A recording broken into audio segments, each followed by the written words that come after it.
Do you think the others are making good progress? Hope it's all going smoothly. Oh, hey look! They made it back as well! Flintz! Llama! How did it all go? All is well, thank you. Nefer and Yehoda had to stay at the curatorium to wrap things up, so they won't be joining us for now. I ran into Miss Anefa and Miss Aino on the way back. Their work is still in progress, so I suspect they won't be back for a while either. You seem rather cheerful today, Mr. Flintz. I certainly am. I achieved what I set out to do and came away with more than I bargained for. Fighting alone can get quite tedious, but I had the good fortune to run into a pair of brave young warriors. We meet again. How have you been? Albedo! What are you doing here? That would be a natural assumption to make. It's also the correct one. These two courageously lent me a hand while I was fighting the Wild Hunt. When they told me they were Servarka's colleagues, it all made sense. And given how people of outstanding talent tend to cross paths, it's no wonder you're already acquainted. So, who's your travel buddy, Albedo? Why don't you come and introduce yourself?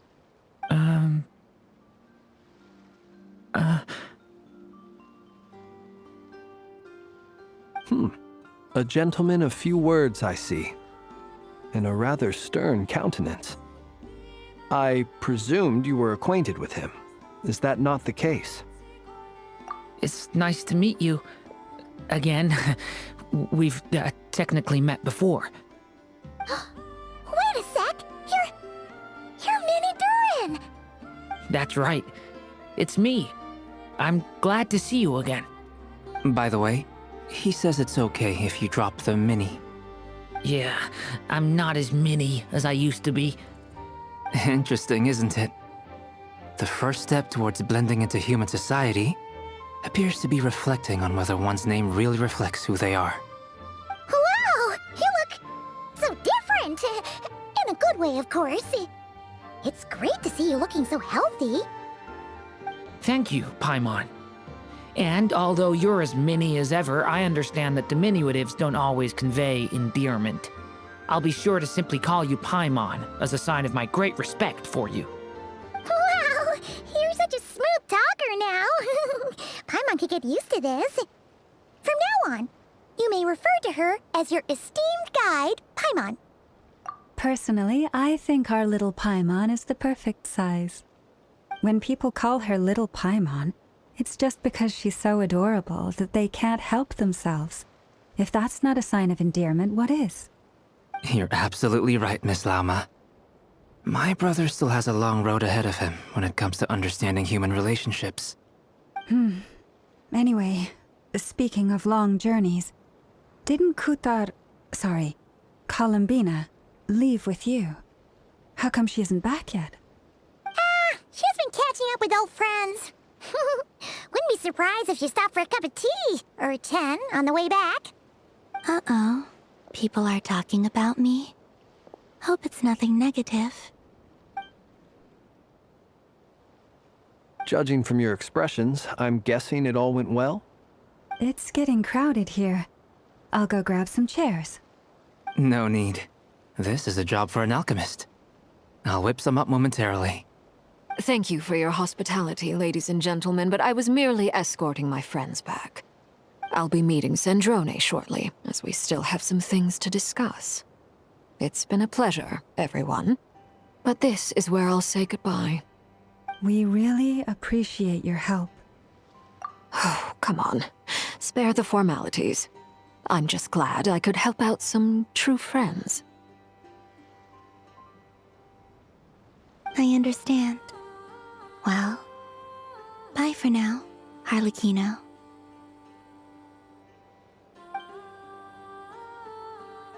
Oh, this place is hopping. It's probably a good thing one of us left. Otherwise, we might not fit all these people in. Are you saying we're about to run out of chairs? As a matter of fact, I am. Come on in and see for yourself.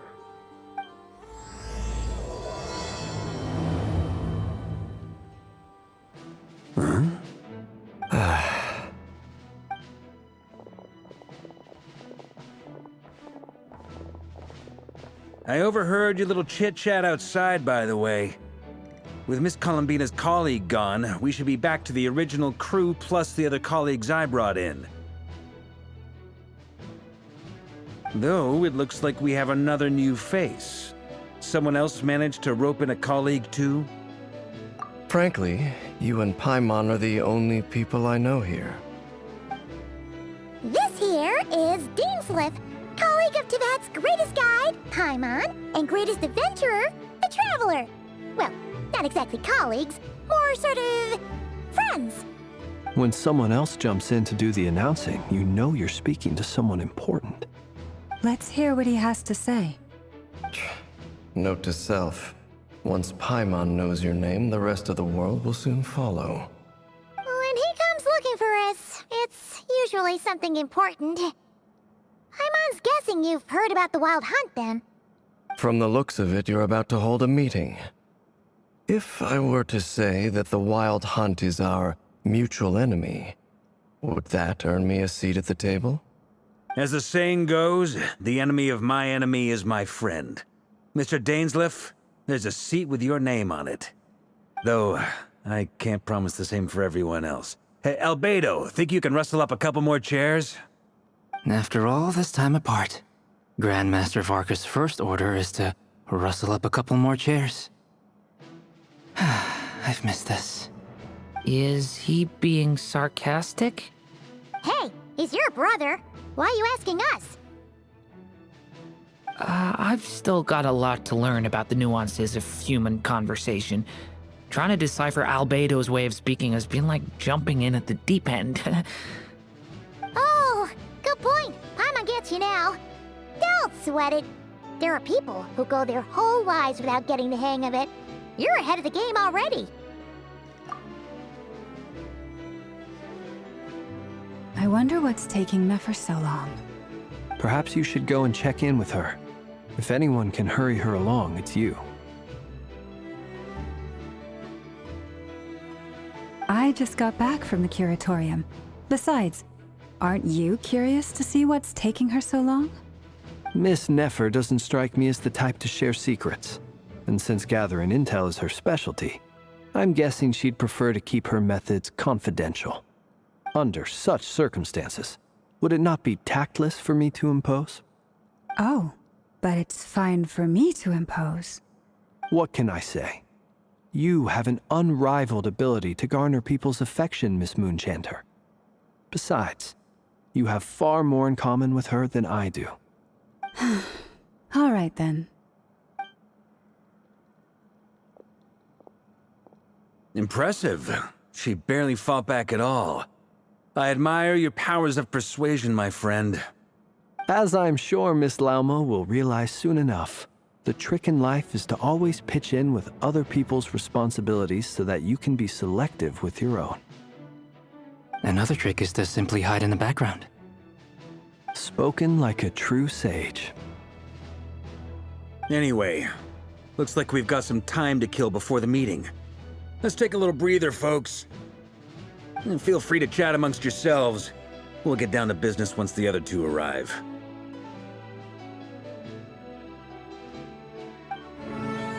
You're both awfully quiet. Why don't I start us off with an icebreaker? Much obliged. Have either of you ever had your portrait painted? If not, I'd be glad to help. That sounds like a lovely idea. I dabble occasionally. He's an excellent painter. Tables, chairs, people, dragons, you name it. He'll paint it for you. I'm flattered. If I ever get the chance, I'd like to give it a try myself. I'll bear that in mind. Anyway, how about you, Durin? What sort of portrait would you prefer? Oh, I'd be fine with anything. Whatever style feels best to you. Very well. Then I'll play it by ear. You can replicate any style I want? I can try. If you show me a sample, I'll do my best to match it. Thank you. In that case, I'll dig up some reference material for you. Is there something you'd like to say to me? Yeah! For starters, why why'd you just show up here without even giving us a heads up? If you think back to our previous interactions, you may recall that that's hardly out of character for me. You do have a point there. Oh yeah, you'll need to find somewhere to stay the night too, right? Want to tag along with us? You never know. We might get a group discount. Sure, let's do that. Great! Paimon will handle it! And in return, we can get Dainsleif to be our very own personal bodyguard. If that's what you had in mind, you should have said so sooner. I'd be happy to help. Oh, okay then. Paimon was only kidding, but good to know. Anyway, since we're all here together, we might as well watch each other's backs. That's just what friends do, right? Indeed. Thank you. Truth be told, I can't remember the last time I was in a meeting with so many people. You're not alone there, my friend. The Lightkeepers also struggle to bring everyone together for a serious discussion. I don't doubt that. I've only ever met two Ratniki, one being you, and the other being that young guy, Itlua. Itlua is a good apple. I'll give him that. He's kind, honest, and regularly delivers supplies to my lighthouse. A true Ratnik to the core. In that sense, he puts me to shame. So you're what? A fake Ratnik? That's what it sounds like you're saying. But I get the feeling that's not quite what you meant.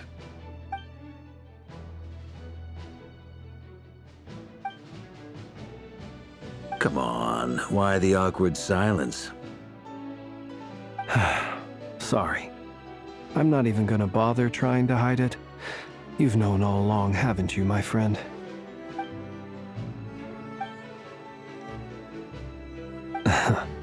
Now that was an awkward silence.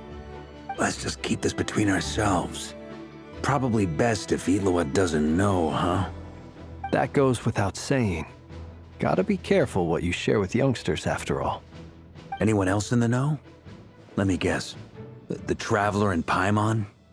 It's dangerous being too sharp for one's own good, you know. Then, in the name of the Animo Archon Barbados himself, I swear your secret's safe with me. When we went for drinks, you said that you and Barbados were practically best buds. In the light of that claim, do you really expect me to take your oath seriously? Of course. Just as long as you don't go spreading around the fact that I'm close with Barbados, all right? Fair enough, then. Nothing like a bit of mutual leverage to seal the bonds of friendship.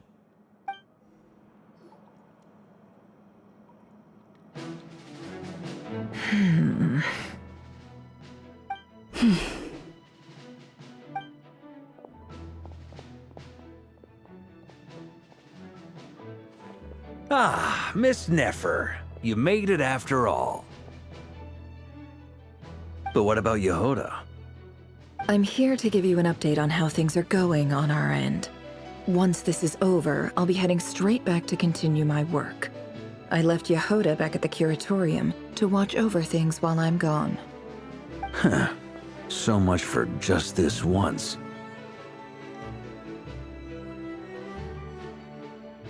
Shh! Not so loud! We're on a roll here. What if she remembers and suddenly decides to back out?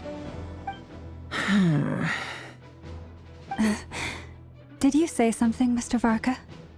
Huh? I didn't say anything. Right, Flint's? Must have been a frog.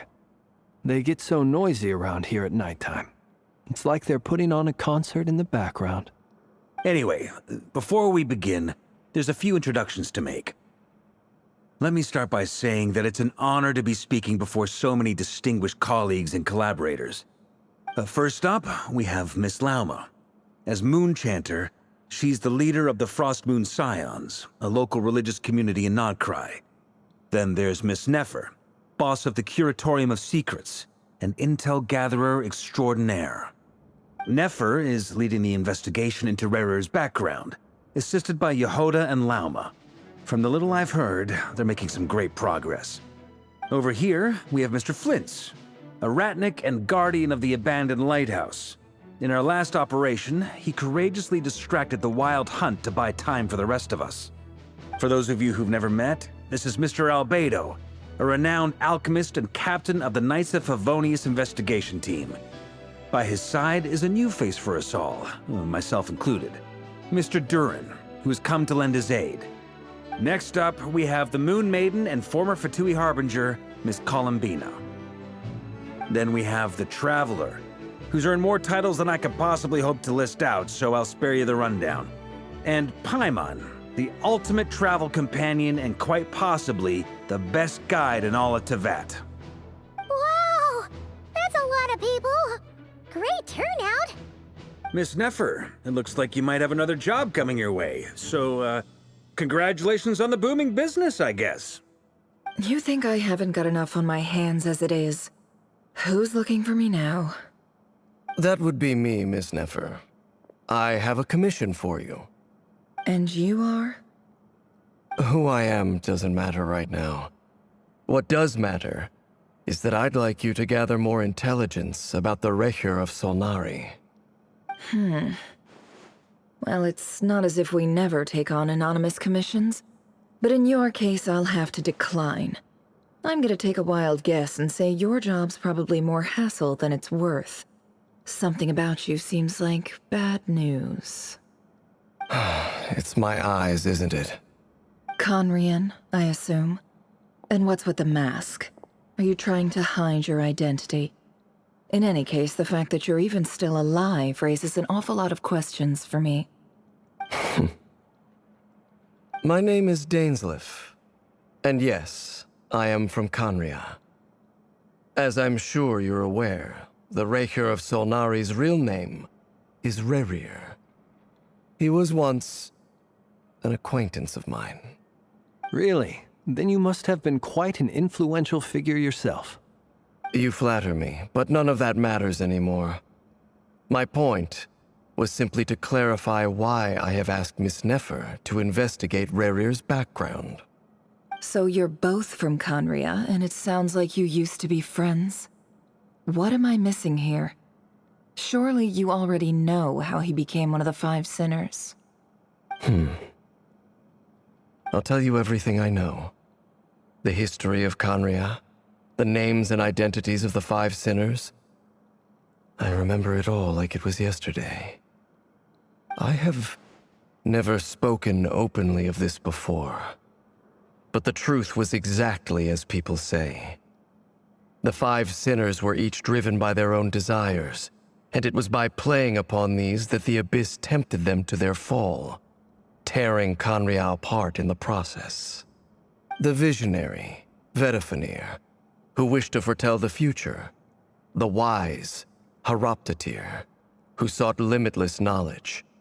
Gold, Rhindaughter, who desired to create life. The foul, Surtologi, who pursued supreme strength. And last, but not least, Rerir of Solnari, Rerir, Ravager of the Moon. Of the five, Rerir is the only one who remains a mystery to me. He never harbored grand ambitions, so what changed in the space of a single night? How did he come to fall like the others? In other words, you're saying that his change came as a shock to you, and you have no idea what actually happened? That's right. You mentioned how the Abyss tempted them, which led to their fall. But what did that look like in practice? And what other context can you give me about the events of that time? The more detail you can give me, the better. Strangely, now that it comes to it, I hardly know where to begin. The fateful night took place during the era of the Eclipse Dynasty. One day, my elder brother, the visionary, Vedifenir, was summoned to the palace by the Vinster King, only for the king to gouge out his eyes and cast him into the dungeons. When I came to hear of this, my fury knew no bounds. I gathered together every ally I thought I had, and together, we set a night to storm the palace and free Ved. Centuries on, The memories of that night still haunt me, like a never-ending nightmare. We broke through the palace gates, just like we had planned, each striking towards our separate targets. But then, I was betrayed. Even Vedafinir, the very person I had come to rescue, abandoned me and partook of the Abyss's power. So, it's personal after all. Then tell me, Mr. Dainsleif, what price are you willing to pay? You, of all people, must know that nothing comes for free. I cannot say what price would be worthy of such a commission. But know this. Rerir was not always a madman. Believe it or not, there was a time when he was just an ordinary man, working for the Conrian Intelligence Service. Uncovering the truth of Rerir's past is the only way to unravel this mystery. But before you decide if you will accept my commission, I will tell you more about him. Enough, I hope, to help you plan your next move. Sounds pretty good to me. Feels like we just flagged down a random passerby, only to discover he's actually a master strategist who has a score to settle with our enemy. Can I borrow your halo? It could be useful in the lighthouse. Hey, enough with the wisecracks! Besides, isn't that lamp of yours bright enough already? Relax. It was meant to be a compliment. If that was a little over the top for your liking, I'll make sure to tone it down next time. I'll give your proposal some serious thought, Mr. Dainsleif. Let's speak in private once the meeting is over. Before that, there's a few things I'd like to share.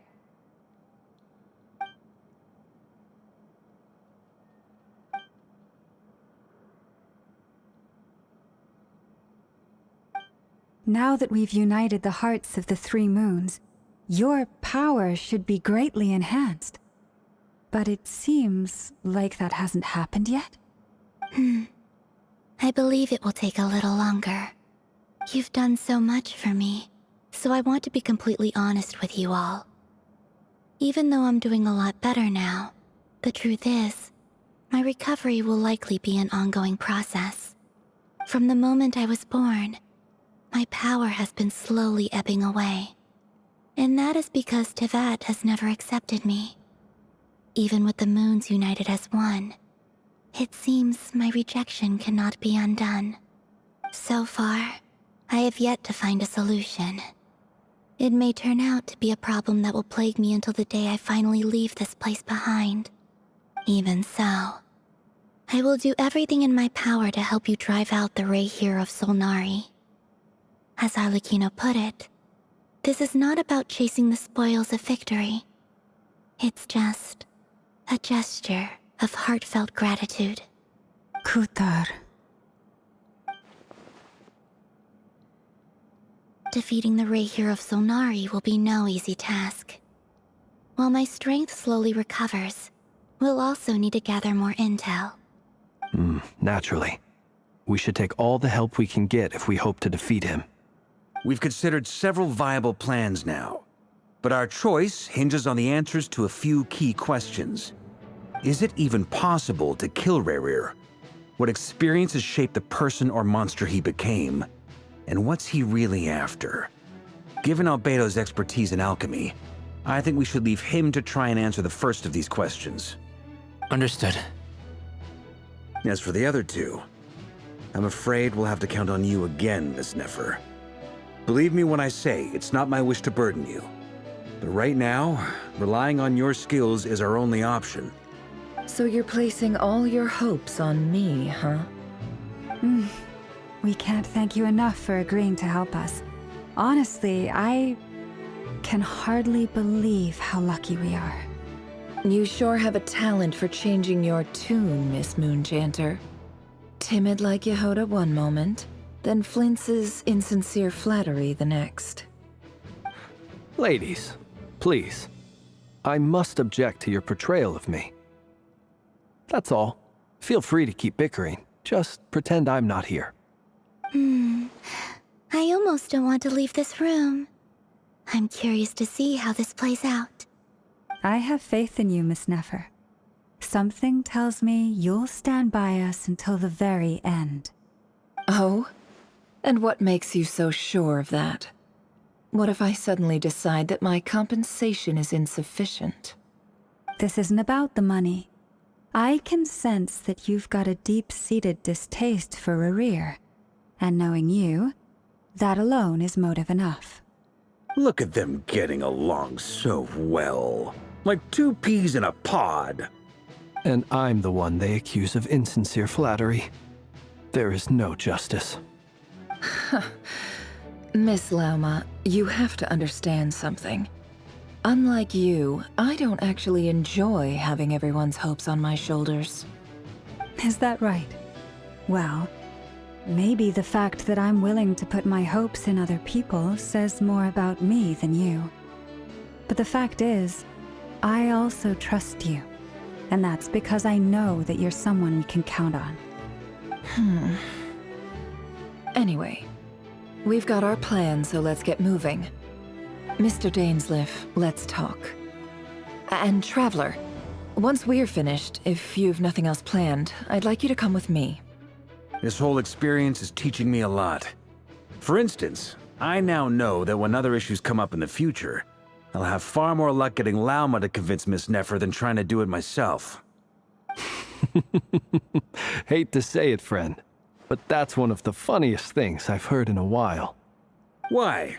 You think I've got it wrong? Quite the opposite. But what makes it so hilarious is how long it's taken you to realize.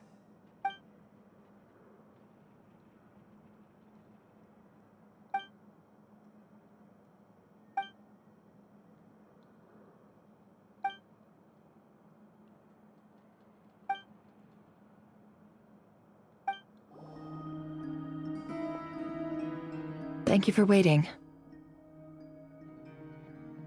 It's okay. We actually used the time to help Dainsleif get a room at the hotel. That's very considerate of you. Now, I trust you share my curiosity about Rerir's past, and you seem fairly familiar with Mr. Dainsleif already. We spoke at some length after the meeting. He was the one who suggested I should invite you to join this operation. He feels confident that these secrets will be safe with you. Dane has a lot of faith in us, that's for sure. Likewise. I appreciate that you got right on board without interrogating me about why I invited you. It shows that you trust me to explain everything in due course. That's because we know what you're capable of. We appreciate you too, Nefer. You might have been forced to help in the beginning, but this time, it was your choice. That's one way to put it. Another is this, that once a decision's been made, it's set in stone. After that, my only goal is to see it through. Alright, so here's how it is. I'm going to access Rerir's thoughts again using my confidential method. Now, I'm sure you've seen things like this before on your travels, so you're surely well aware of how dangerous it can be. The reason I've gathered you all here is to ensure my safety during the proceedings. I plan for us to enter the fragment of his consciousness together, and once inside, I will focus on searching for information. Think of this as a diving expedition into someone's brain. If I'm the diver, you are my safety equipment, tasked with keeping me alive while I'm under the surface. Once the ceremony begins, we will all be spying on privileged information. But in the interests of safety, you must remain absolutely silent at all times. We will discuss our observations after the ceremony has concluded. Lastly, any individuals of a weaker constitution are advised not to partake in the ceremony. In any case, Paimon has her own job to do, which requires staying in the room, but not joining the ceremony.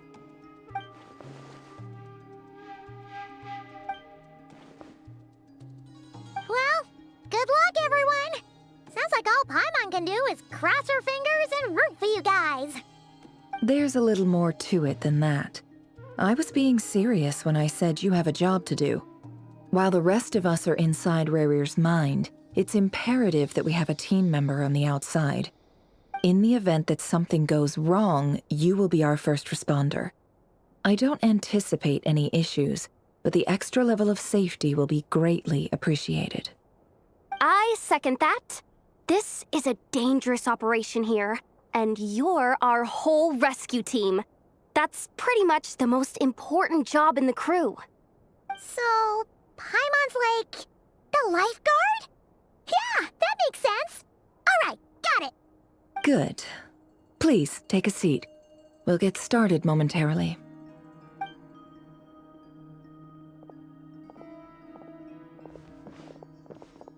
So, did Mr. Dainsleif tell you anything else? He told me that he believes Rerir kept some big secrets in his life. He's not sure that they were the cause of his eventual downfall, but he's asked me to uncover what those secrets were all the same. But surely you're not planning to go through with this, no matter the cost. If you think that, you'd be overestimating me. I'm a businesswoman, not a mercenary. But I do have my own professional reasons for taking this job. You think I'd turn down the opportunity to get a first-hand glimpse into Conrian history? No chance. Well, as long as you don't let morbid curiosity get in the way of safety concerns, we're good. We'll do whatever we can to help you. You're such a killjoy.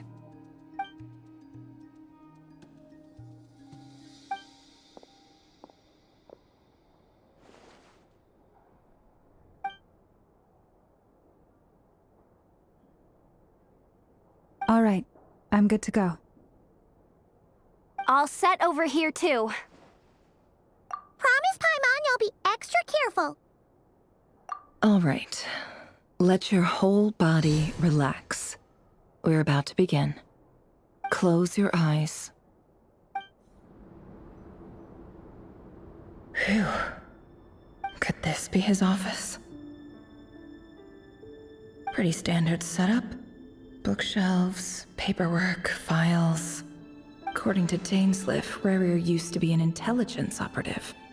Chances are there's plenty of top-secret intel stashed away in this room. Is this where you keep your secrets, Rerir? Can't say I'm not looking forward to this. He looks even gloomier than last time. I wonder what's changed. Today's files are in. Time to wade through them, just like usual. Male, 51. Occupation, cook. Confirmed Crimson Moon descendant. Has maintained frequent contact with other descendants over the past year. Poses a threat to the dynasty. Neutralized on...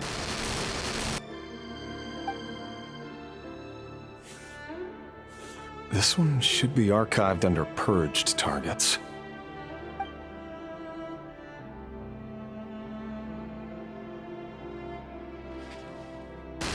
Female, 23.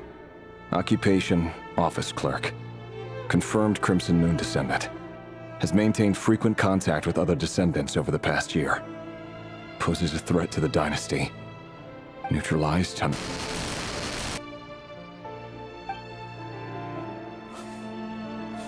Another one for purged targets. Sounds like she was that other man's daughter. Never mind. What's it got to do with me?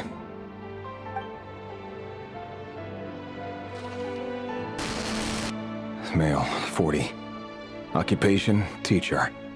Confirmed Crimson Moon descendant.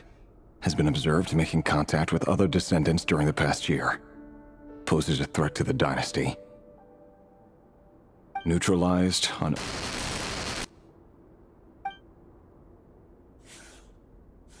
Just another nobody for the archive. Come to think of it, I remember surveilling this man.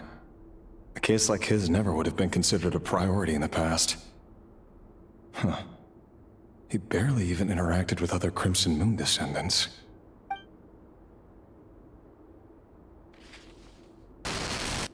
Female, 16. Occupation, none. Orphan and confirmed Crimson Moon descendant. Has been observed making contact with other descendants during the past year. Poses a threat to the dynasty. Neutralized on...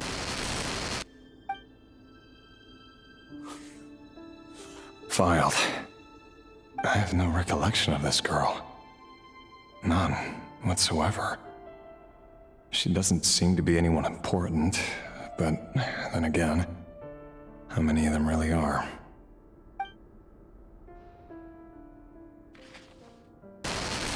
Female, 13. Occupation, none. Orphan and confirmed Crimson Moon descendant. Has been observed making contact with other descendants during the past year. Poses a threat to the dynasty. Neutralized on...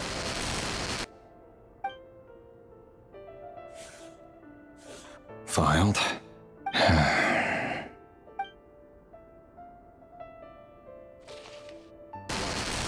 Male, 11. Occupation, none. Orphan and confirmed Crimson Moon descendant. Has not been observed making any contact with other descendants during the past year. Poses a threat to the dynasty. Neutralized on...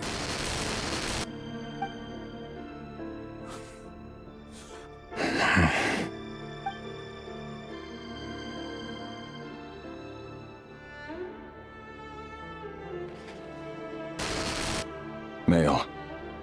6. Occupation, none. Orphan and confirmed Crimson Moon descendant. Poses a threat to the dynasty.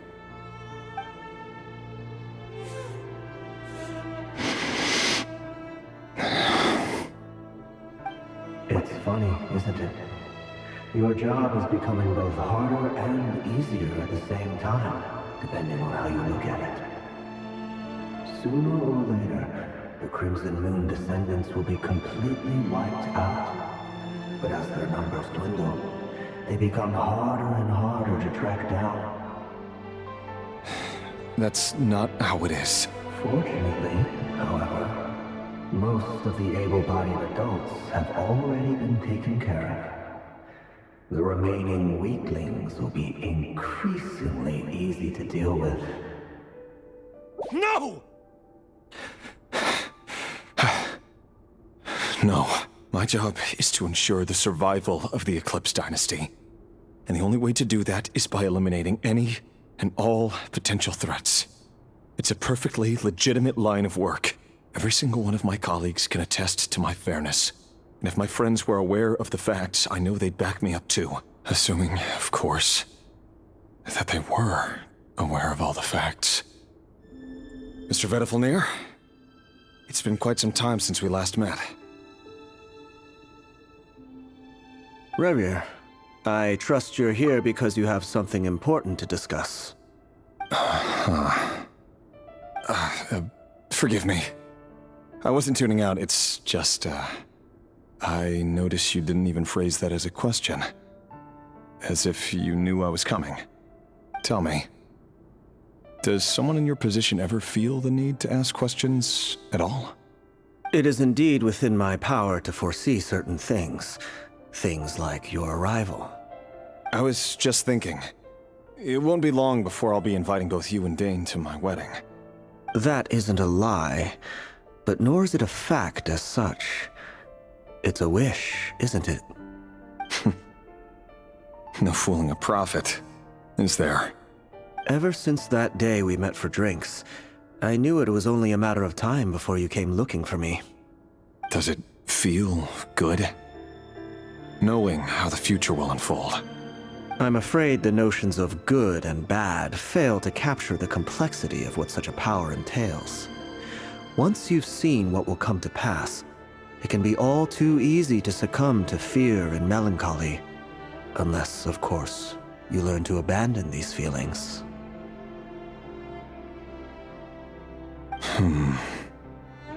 You fear my silence, and long to hear the words I left unspoken that day. That's right. You must have noticed my reluctance to broach the subject. And the reason is simple. Because the truth could never have lived up to your hopes.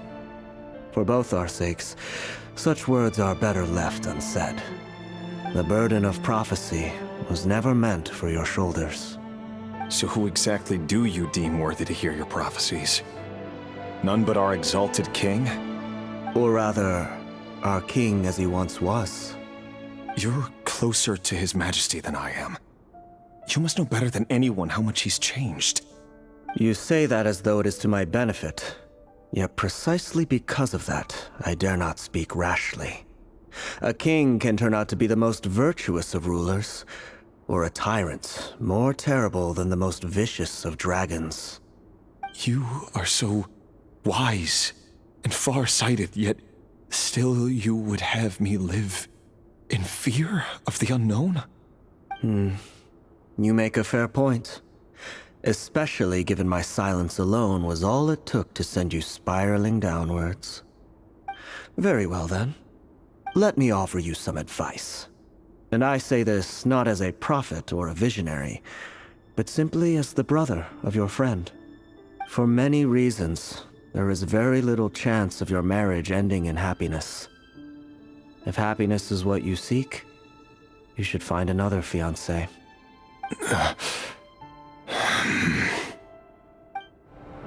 Wait. Hear me out. This time we finally got a clear look at his face and learned his true identity. His name is Rerir, and he claims to be one of the king's guards. What did you say? A cruel irony, isn't it? The man you're set to marry leads a double life as a brutal executioner. Why are you telling me all of this now? Simple. It's because I want you to kill him. You are the only person he would never suspect. No, absolutely not. I would never dream of doing such a despicable thing. So you'll just stand by and watch him slaughter us to the last? Do not forget that the blood of the Crimson Moon flows in your veins too. The blood of the Crimson Moon? What does that matter now? The dynasty has long been dead and gone. You think that alone is reason enough for me to throw away everything I have? Why wouldn't it be? You two were once a child of the Crimson Moon, just like me. Don't tell me you've never felt so much as a flicker of fury for the way we were trampled into the dust. As long as you promise to abandon this pipe dream of restoring your dynasty, I can try to persuade him. Or have him persuade the Vinster King. Persuade the Vinster King? Do you even know why he's so obsessed with hunting us down? Why he keeps trying to force us to hand over our secrets? Over and over again? Or why we refuse to give up on restoring the dynasty? The Vinster King. A blind fool. His eyes clouded by powers from beyond this world. A petty little man with a miser's heart. And he dares to sit upon the throne? Mark my words. Sooner or later, Conria will fall. And it will be his doing. If you can't bring yourself to do it, so be it. Just you watch. It won't be long before calamity descends upon us all. The Rerir of Solnari. That really is quite a secret you've been keeping from me, Rerir. But who am I to talk? Am I really any better? I've kept my own past a secret this whole time too. Love should be built on honesty. But ours was born from lies. And yet, is it really so wrong to hide things that would only make life harder? If we don't cover up the parts that no one else should see, how can we go on pretending to be normal? Vedifulnir must have known all this. And that's why he made his prophecy. In the end, nothing stays hidden forever.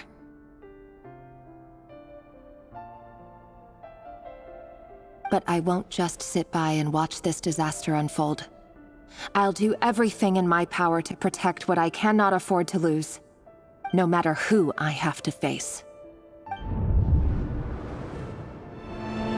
But surely you can see he's not the man he pretends to be! So many have died already, and they say that the king's madness grows with each passing day. We're not going to survive this, are we? But why does it have to be this way? Do we really deserve to die just because of the blood that runs through our veins? Felindis, are you even listening? Sorry, Freether. My mind was off wandering. I heard you, though. You're talking about what Rerir said. He's just following the king's orders. He's a secret agent, and it's his job to hunt down rebels and dissidents. By the time you first met him, he'd already taken lives. Maybe he was using you from the very beginning. No. Rerir has no idea I have anything to do with the Crimson Moon. My family are only distant relatives of the main lineage, and besides, my eyes are perfectly ordinary. Truth be told, apart from my teacher, pretty much no one knows I have any connection to any of it. It's been a long time since my family severed ties. But as Orlog said, who could possibly talk sense into that raving lunatic of a king? No one. I'll work something out. Trust me, I'm with you all. But for now, you need to keep yourselves hidden. Don't let anyone find you, anyone at all. Don't forget that Rerir is an Eclipse operative. You need to be extra careful when he's around. And when I am too. For now, don't come looking for me. And if anything happens to me, just act like we've never met. If even you can't escape this, what hope do the rest of us have? But after all this time together, surely he wouldn't lay a hand on you. I won't speak in his defense, nor can I give you a clear answer to that question. But I'll do everything I can to put an end to this. Here, hold on to this. If an opportunity to escape presents itself, take it. You'll be glad you took some spare change. You call that change? But what about you? I've got a job, and there's still money coming in. But you can't go anywhere right now. Please think about yourself for once. Felindis, do you still remember Orlog? Orlog? The boy who was pretending to sell flowers. You spoke for quite a while, didn't you? Yes, we did. What about him? He was arrested 2 days ago. Chances are he's already dead. He... I just don't get it! After everything he's done, why do you still stand by him? Or does it mean nothing to you that people keep dying? No, that's not... Just hear me out. I need to go now, Felindis. They're looking for us. You take care too. If you ever need a place to hide, come find us.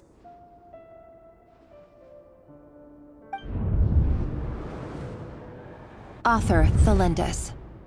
Over the course of this week, the research object was subjected to interference for a total of 47 hours for experimental purposes.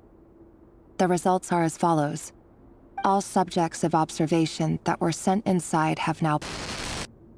The situation within is proving more problematic than anticipated. No progress whatsoever. What now? Won't you give me even a glimmer of hope? Things are getting worse by the day. I have to find a way or we'll all be in danger.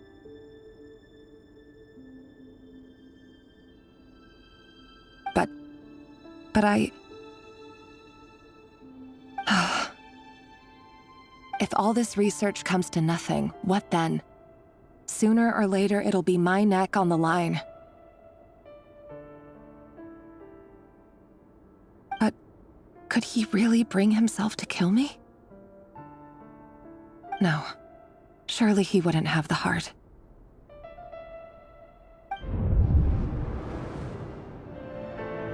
Today's files are in. Time to wade through them just like usual. No, I don't get tired of it. It's my job. And not only am I lucky to have it, I'm good at it too.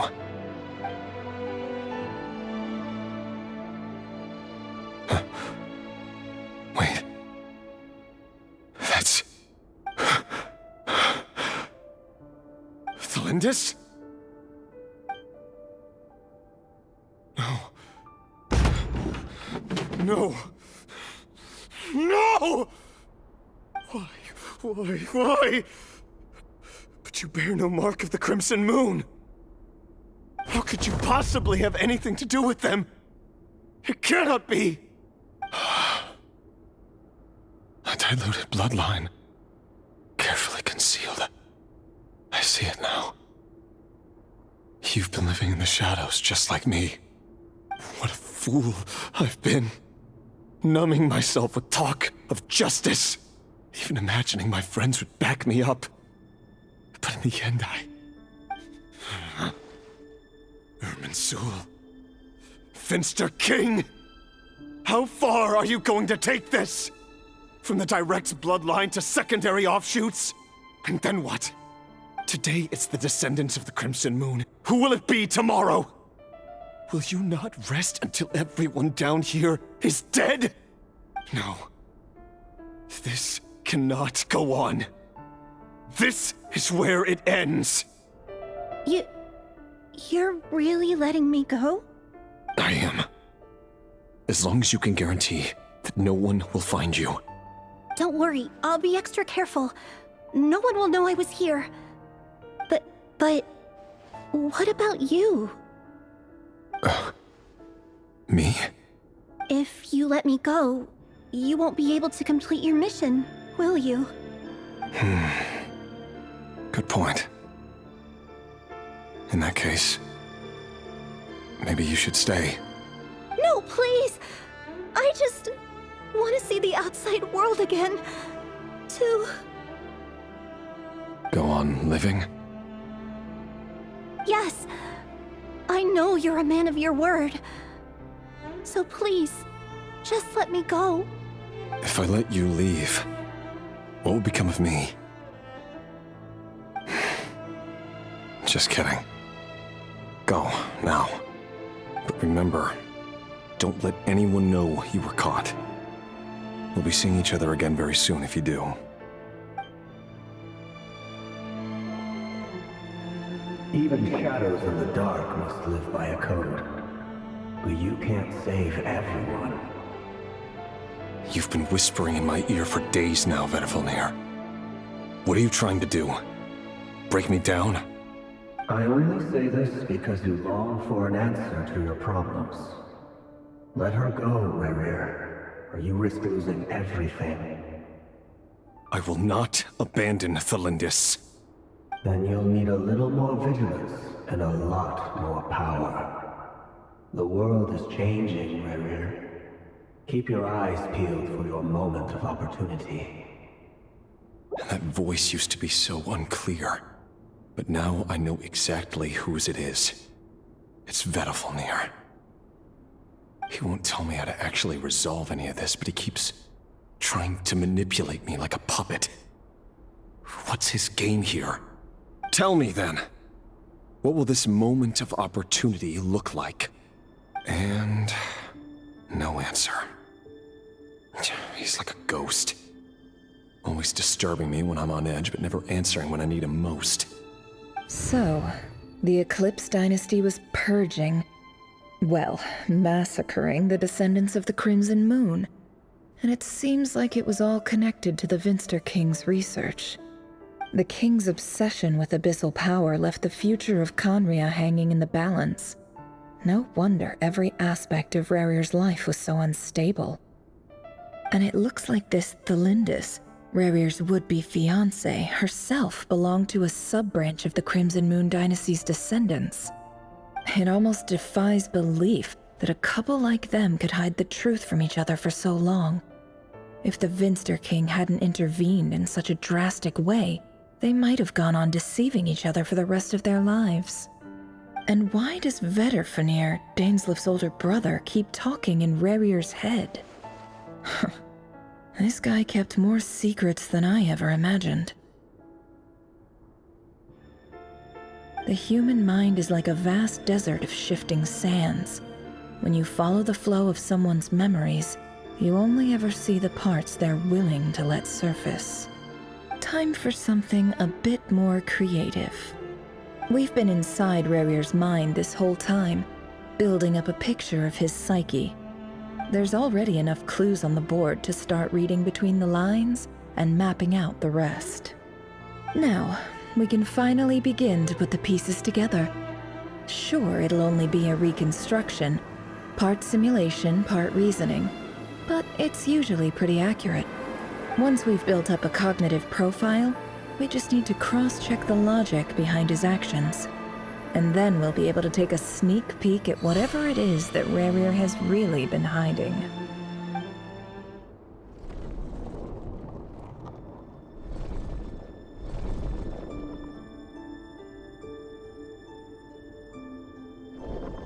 Rerir, are you there? Hey, Rerir! Come out, it's urgent! Dane? What's wrong? Quick, come with me.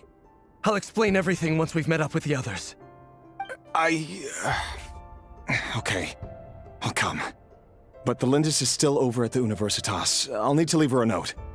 All right then, but make it quick. I've never seen Dane so worked up before. Whatever this is, it must be big trouble.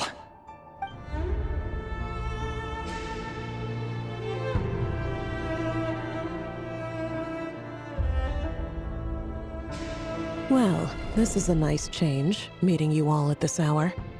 When men and women of ambition can speak face to face in broad daylight, I say that's a big step forward for our dear Conria. Don't be ridiculous. We do not fear the day. Why would we seek refuge in the night? You might ask your blade that same question. I'm told it prefers the cover of darkness. The word on the street is that Sir Elegy only strikes when he has an unfair advantage. But that is patently false. I see you're missing an arm and a leg. Surely only a fair fight could explain that. If this is your way of offering me replacement limbs, believe me, I'll take them. Oh, we can certainly discuss that. With bioalchemy, anything is possible. Assuming I have your full support in my research. Lunatic. Robtatir, what brings you here? Why, Dainsleif, of course. He invited me. Please, cast aside your apprehensions, Miss Rhine-daughter. Whatever the rumors may say, I am but a humble servant of the king, and I can assure you he affords me no greater convenience than he does you. Well, the Universitas Magistrorum won't stop fawning over you, so at least some of the rumors must be true. You're clearly doing well for yourself, so drop the humble servant act. It endears you to no one. You're president of the Universitas Magistrorum, the chief royal mage known as the Wise by royal appointment, and by far the most favored among the 4 pillars of Conria. Vice President Veit doesn't even try to hide his envy when he sees you. My success is the product of hard work and good luck. It's as simple as that. Were the king not such an extremist, I hardly think I would have received a senior post at my age. Of course, no job is without its gripes.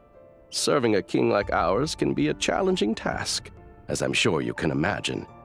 And as for Efterveit, in missing out on the presidency, he's dodged a mountain of stress. Like everything else in life, it comes with pros and cons. You're all here. I apologize for the short notice, but it was an emergency.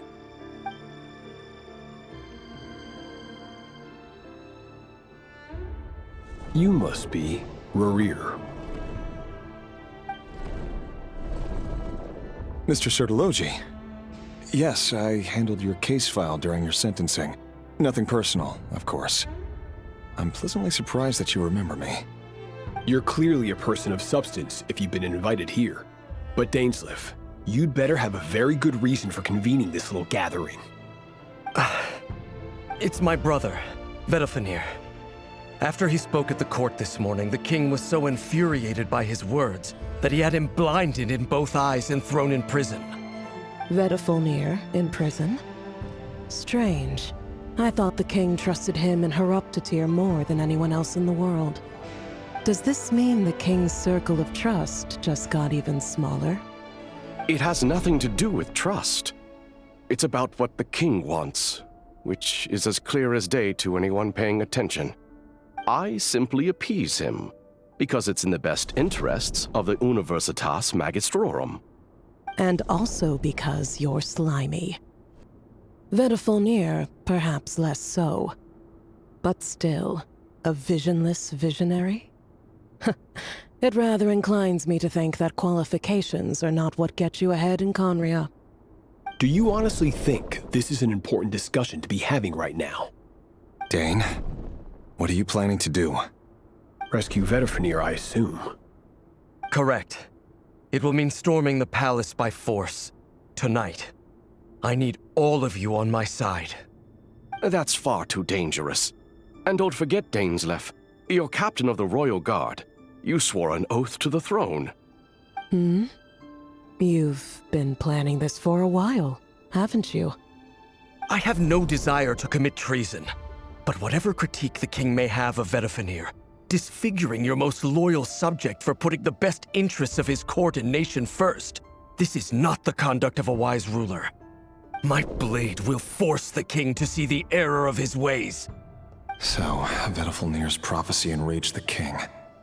I'm sure it wasn't what he wanted to hear, but if he won't take counsel even from the visionary, that is deeply troubling news. The extent of His Majesty's madness is now all too clear. The question is, how does a man like me get out of this situation unscathed? You have noble ambitions, Dane, but I'm afraid they don't do much for a guy like me. I'm not interested in saving the world. All I want is a letter of pardon. A letter of pardon? For whom? Thelindis? The chances of the Vinster King issuing a pardon for anyone connected to the Crimson Moon seem vanishingly slim. Author Thelindis. Over the course of this week, the research object was subjected to interference for a total of 60 hours for experimental purposes. The results are as follows. Research dating back to the Crimson Moon Dynasty has established 2 points regarding moon marrow. Firstly, its origins have something to do with a god's power. Secondly, it serves as a portal to an as-yet indeterminate location. Moon marrow can thus be defined as a spatial gateway. However, there are a number of hurdles to overcome before we can answer the question of where it leads to. To start with, opening the gateway requires a specific power source, which the relevant literature indicates. An enormous amount of power is then required to keep the gate open. Currently, the total power output of our instruments remains in the single digits. To make matters worse, I am now the only staff member remaining in the Moon Marrow lab. The Universitas Magistrorum recently decided to move most of its personnel into abyssal energy research, which has stymied all Crimson Moon-related projects. This is not a wise move. I have always maintained that placing all our hopes in a single source of power is risky, especially one as poorly understood as this. As well as making ourselves overly reliant on a single resource, we are neglecting other promising technologies. I apologize if this comes across as disrespectful. But as a Moon Marrow researcher, I desperately want to see the world beyond the gateway. If we really made it there one day, what would we find? And how would we go about taming the unknown? My imagination is endlessly fueled by questions such as these. This is for you. I heard you're gonna leave the city with your parents. Thelindis, did you hear about what happened? I've heard nothing.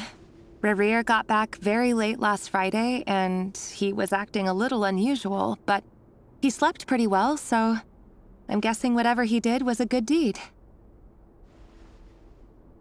You never saw him, and I don't know what he did. And this conversation never happened. You understand? What if he finds out that you pried into his secrets? Don't be silly. I don't know what secrets he does or doesn't have. All I know is he's just a normal guy who happens to run some errands for the king. Are you scared of him? I don't know. The Rerir I know doesn't match the person you all describe. Logically, I should be scared of him.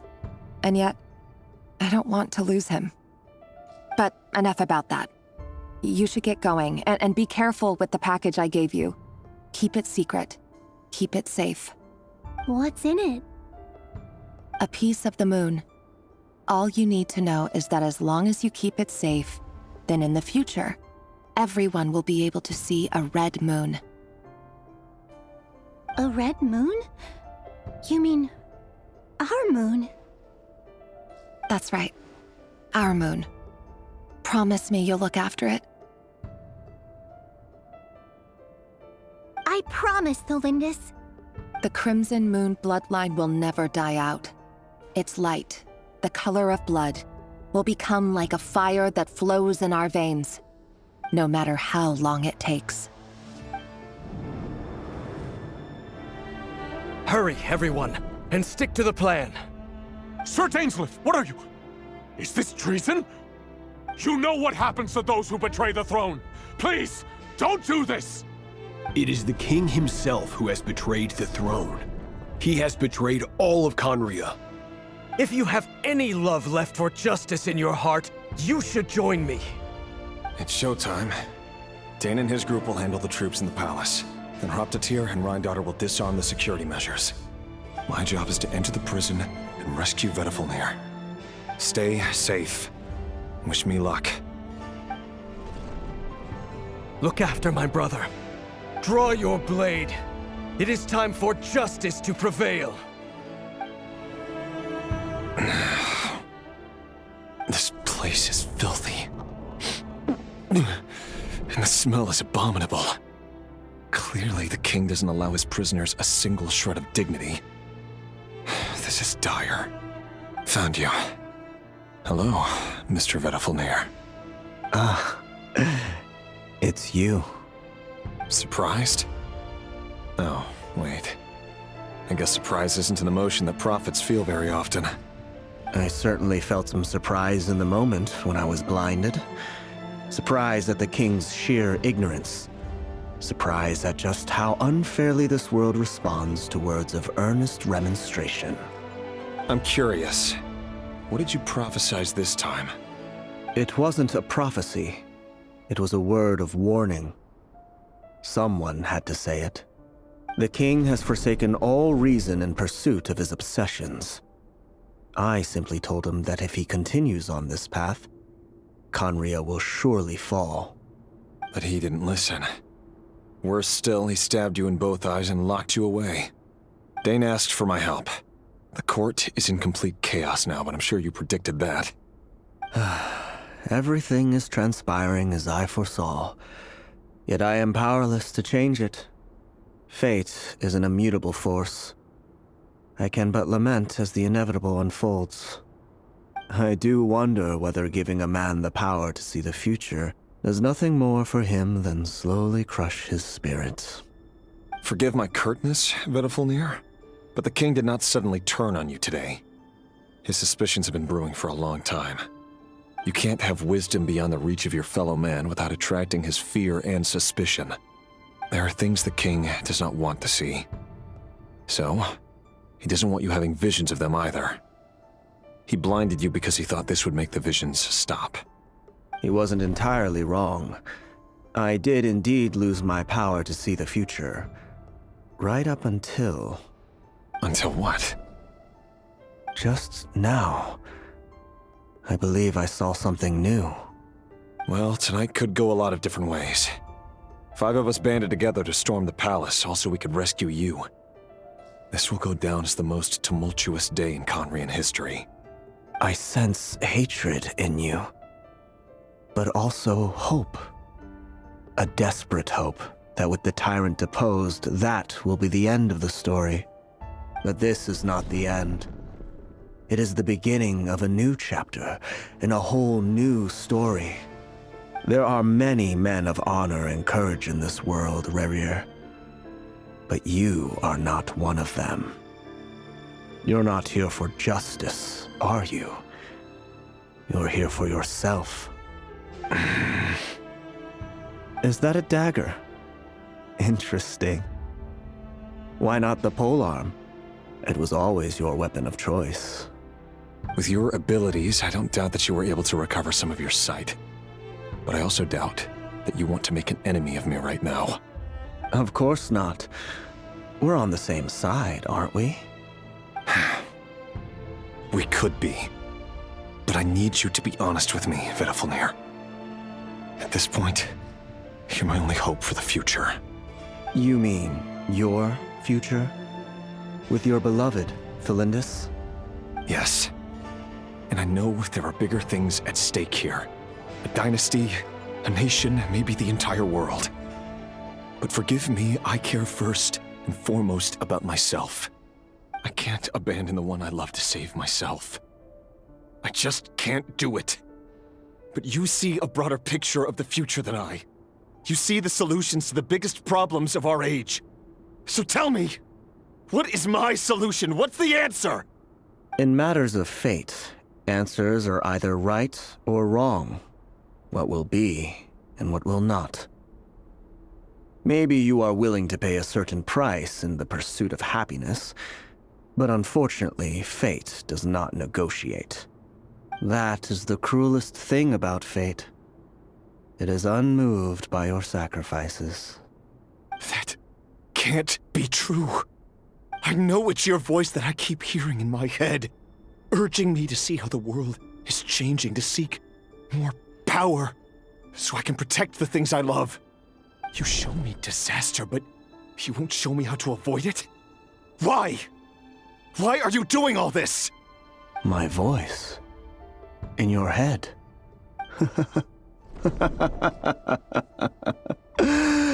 So, you hear it too? The voice that steals your mind, gains your trust, and drives you crazy. It turns out that we are not so different, you and I. Vedafilnir just broke into the strangest smile I've ever seen in my life, as if he'd discovered some monumental secret.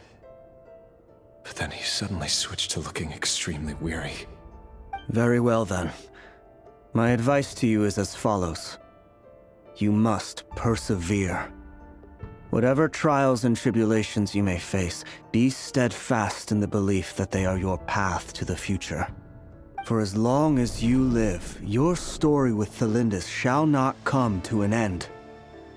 That is the only chance you have of fighting back against fate. It is up to you whether you believe my words. Regardless, that is all I will say on the matter. I have no right to intervene any further. I will hold you to your word. Thank you for setting me free. In return, I will tell you one more thing that you cannot afford to ignore. Just then, a strange wave of energy rippled through the city. We had no idea what it could mean. If I were you, I would head to the Universitas Magistrorum. The Universitas? Oh no! I'm sure we'll be seeing each other again very soon, Rerir. Whatever Vedafilnir said, I didn't catch it. I didn't even help him out of the prison. There was no time to lose. The Universitas. That reminds me of a rumor I once heard. Allegedly, the king installed secret mechanisms in the palace and around the city. No one knows where they are or what kind of power they hold. But if they were ever going to activate, it would probably be on a night like tonight. Help! Help! Hold on! Don't let them anywhere near you! Save me! I can't! Ah! That sounded like an explosion. So, the rumor is true? The king really went through with it. What other means does the king have at his disposal? They must run on power from the Abyss. And given it's a major center of Abyss research, anyone over at the Universitas will be in grave danger. I have to hurry! Monsters! At the Universitas Magistrorum? Why now? Oh no! They're coming! It's no use. The table won't hold out much longer. The weapons. Where are the weapons? Of course. All the lab equipment was upgraded after the inspection last week, but the new weapons haven't been allocated yet. I'm done for. Is anyone there? I need help! Ah!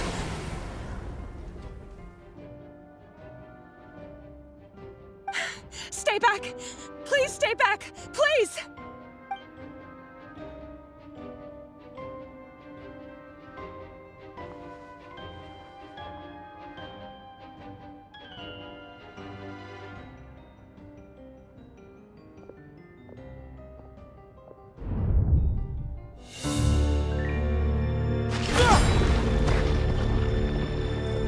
What's that? Rerir! So the rumors about your work are true. What? No! Listen, something happened at the palace tonight. We have to leave! You don't need to lie to me anymore. What do you mean? I know why you're worried, and I will respect the decision you've made. But it's okay, because I found a solution. I know how to end all this. You can have it back. The normal life you so desire. But until then, I'm afraid our wedding will have to wait. Felindis? No, don't do it! Felindis! Felindis!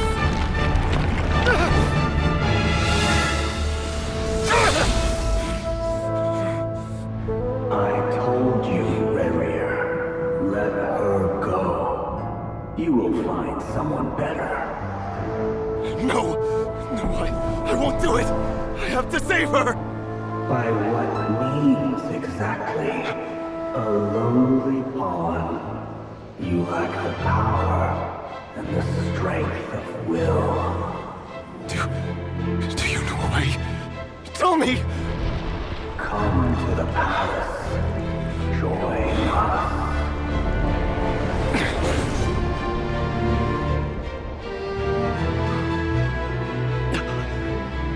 Rerir, thank goodness we... Step forth and take your share. You made it. Not you too.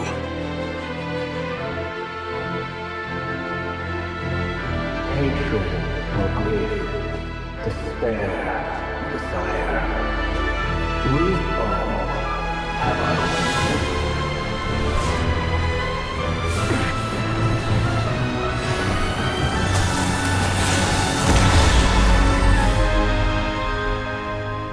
Rerir. Rerir. Felindis? Were you daydreaming?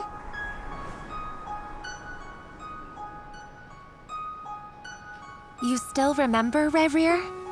That question you asked me a couple of weeks ago? Oh. You mean the proposal? Yeah. I'm wondering, where do you think would be a good place to discuss it? Maybe in the garden? Or were you thinking a fancy restaurant? It's your choice.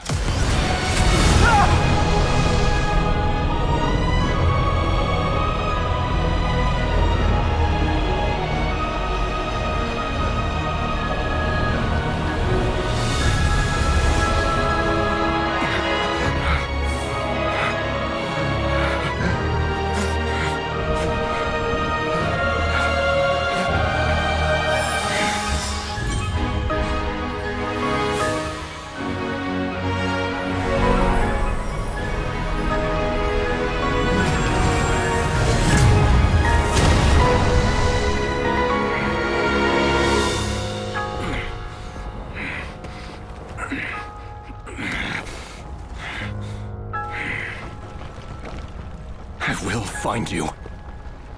And then You can give me your answer.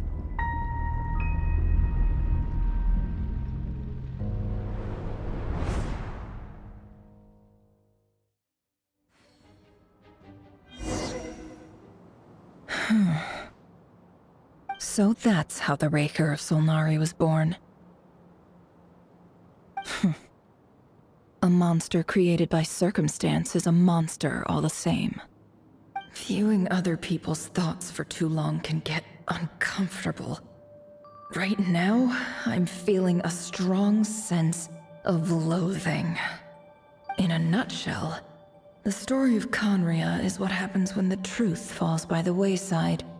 Everyone tells little white lies, and before long, you have a huge pack of lies that destroys everything. Phew. Time to get back. His past is filled with sorrow, but the tale of any fallen civilization is one of endless tragedy. Cruel as it may be, that was Conria's fate.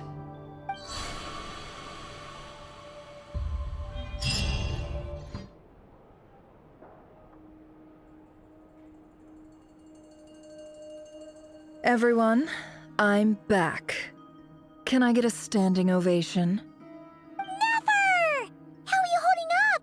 Feeling okay? She's fine. Boss is a pro. Yes, I'm fine. You will have seen the events of Rerir's life through my thoughts. It's now clear that he is just a regular nobody, driven by personal tragedy, as he said himself. I mostly agree. There's only so much we can know about him from his memories alone, but they did give us a clear glimpse into his life in Conria. However, I would not consider Rerir to be a nobody. He was deeply involved in the events of that era. Yet, when the catastrophe of a generation strikes, nobody is safe. Sounds to me like you're speaking in riddles again. Is this you urging me not to abandon the people of Nod-Krai in their hour of need? That's not what I meant. Although I do hope you choose to remain a part of the plan. Without you, the mission ahead will be all but impossible. Then try to remember that I respond better to the carrot than the stick. And I don't appreciate being bossed around. Now, as for you, Missy, you were excellent. You stuck to the rules of the ceremony and kept your mouth shut the entire time. Bravo. Cool. So, can you fill me in on the deets now? Most of what I saw went right over my head. Patience. You'll hear the whole story, don't you worry. But let's meet up with the others first. It will save me narrating it twice. Yehoda? Yes, boss. Let me get that door for ya. That's more like it. For a moment there, I was worried you'd forgotten about the first clause of your employment contract. Forgive my curiosity, but what does the first clause say? It says I gotta do the annoying stuff that boss is too lazy to do for herself. Like opening the door, pouring the tea, yada yada. Is that right? If something is in the contract, it's because she willingly agreed to it. Rest assured that the Curatorium abides by the very strictest of labor policies. You don't seriously think I'm cruel enough to treat her like my slave. In any case, I've hardly shied away from my share of the work today. Hope I don't catch Flintz and Varka lounging about in their chairs, enjoying a leisurely cup of tea. There's nothing I dislike more than other people enjoying themselves while I'm hard at work.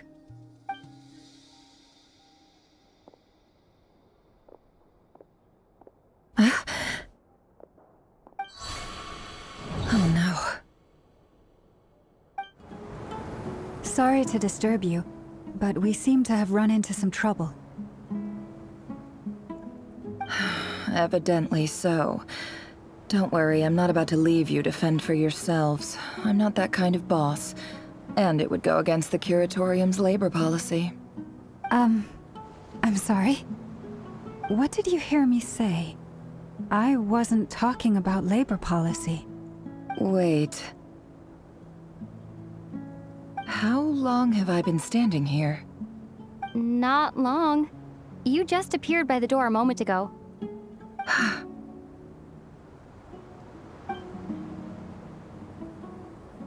Boss, what's wrong?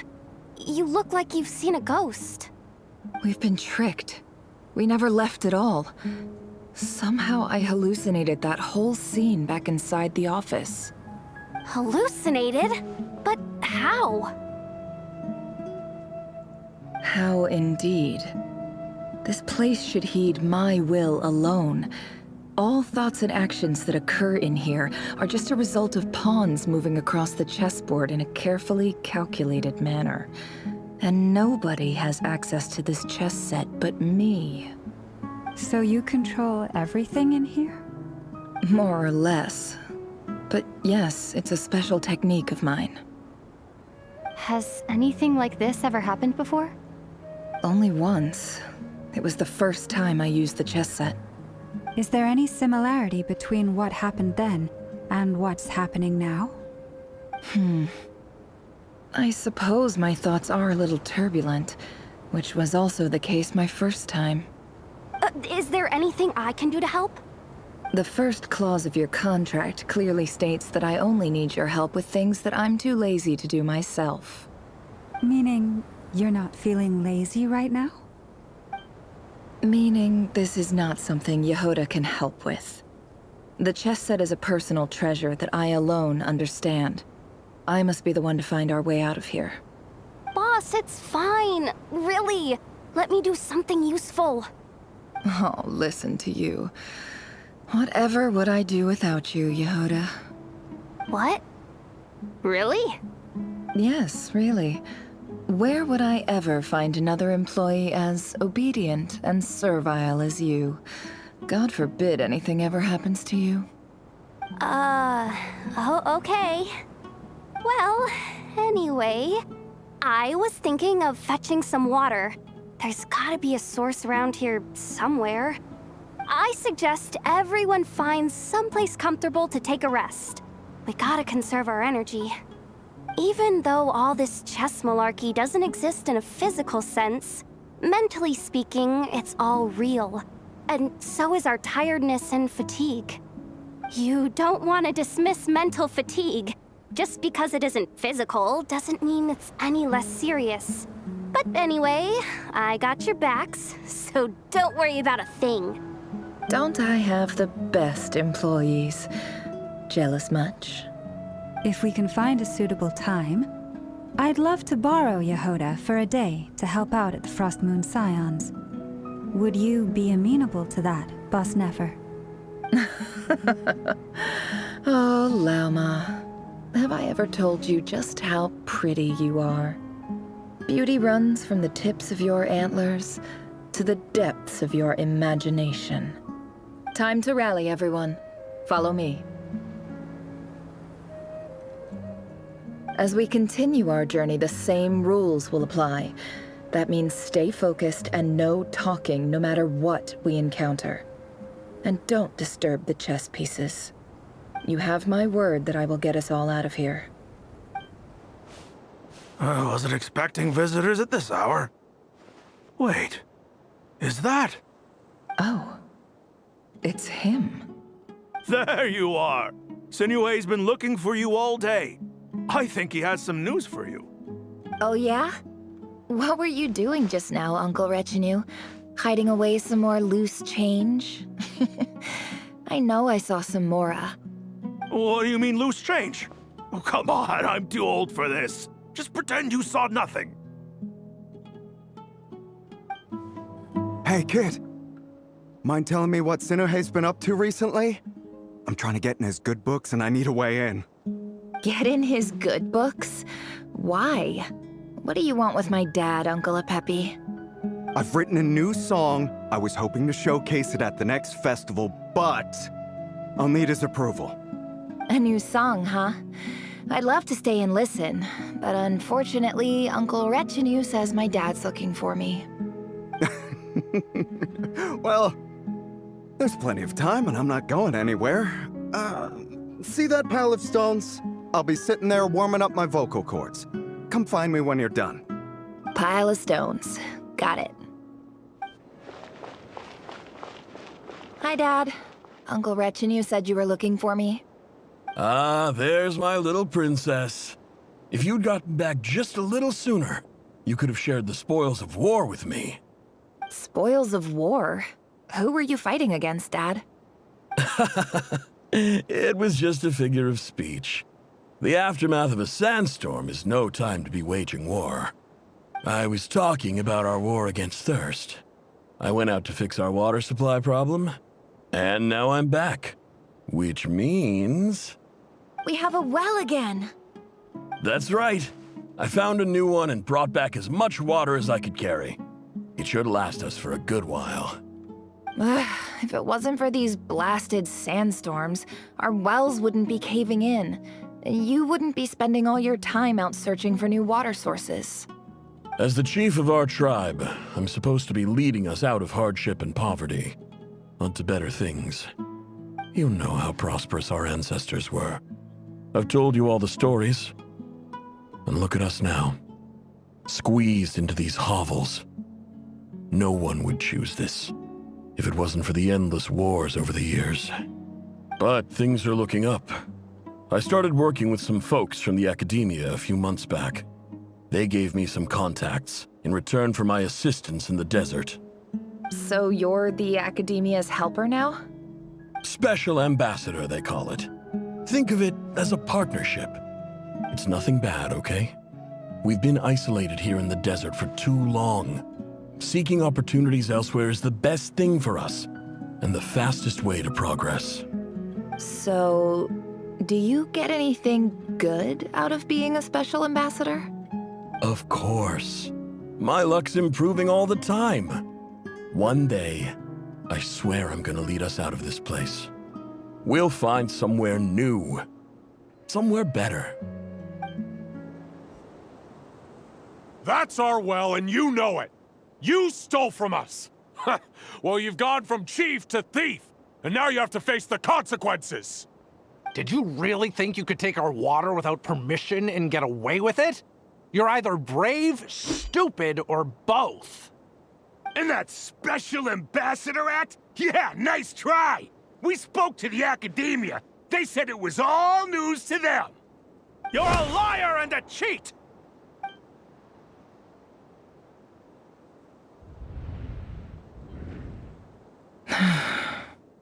I heard Yehoda gasp, but I don't blame her. Most people are terrified by the sight of blood. Corpses strewn across the ground. The wounds are clearly from scimitars and daggers. The desert dwellers' weapons of choice. There's a handwritten note on the ground. Let's see what it says. Halil, this is Sinuhe, chief of the Shimti tribe. Surely you remember me. I was the one who helped you and your colleagues avoid the quicksand in the desert.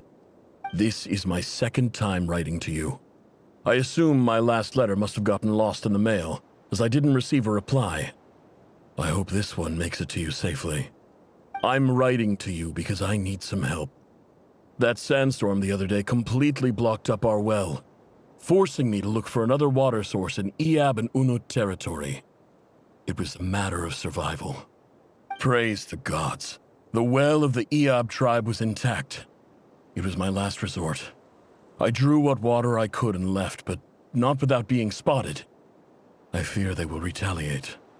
You told me to write to you if I ever needed help. You said you'd be my ally in the academia. I urgently need you to formally recognize my title of Special Ambassador and send some of your people to assist me for a few days. It's the only way I can convince them that this was the academia's decision and prevent them from retaliating. This is an emergency. Please send help as soon as possible. Looks like this letter never got sent. The writer died a grisly death, and the letter was trampled into the ground. It's badly defaced. Some parts are barely legible. What a ridiculous lie the surviving Shimti tell. Their whole village was butchered over a sip of water. Ah, officer. Welcome.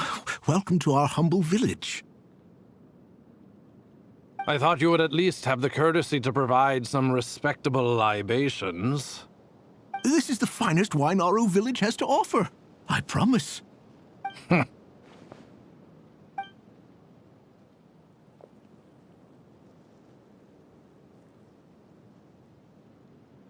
The Academia has agreed to reserve a single space for a candidate from your village.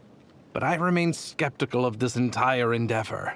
I highly doubt anyone in this desert possesses serious academic potential. Please, have faith.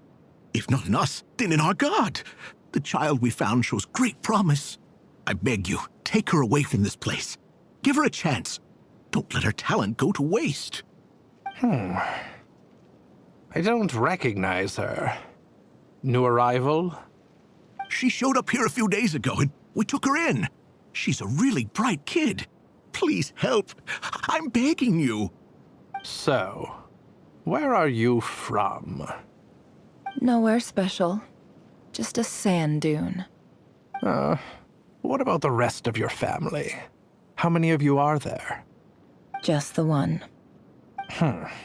It's only you? Correct.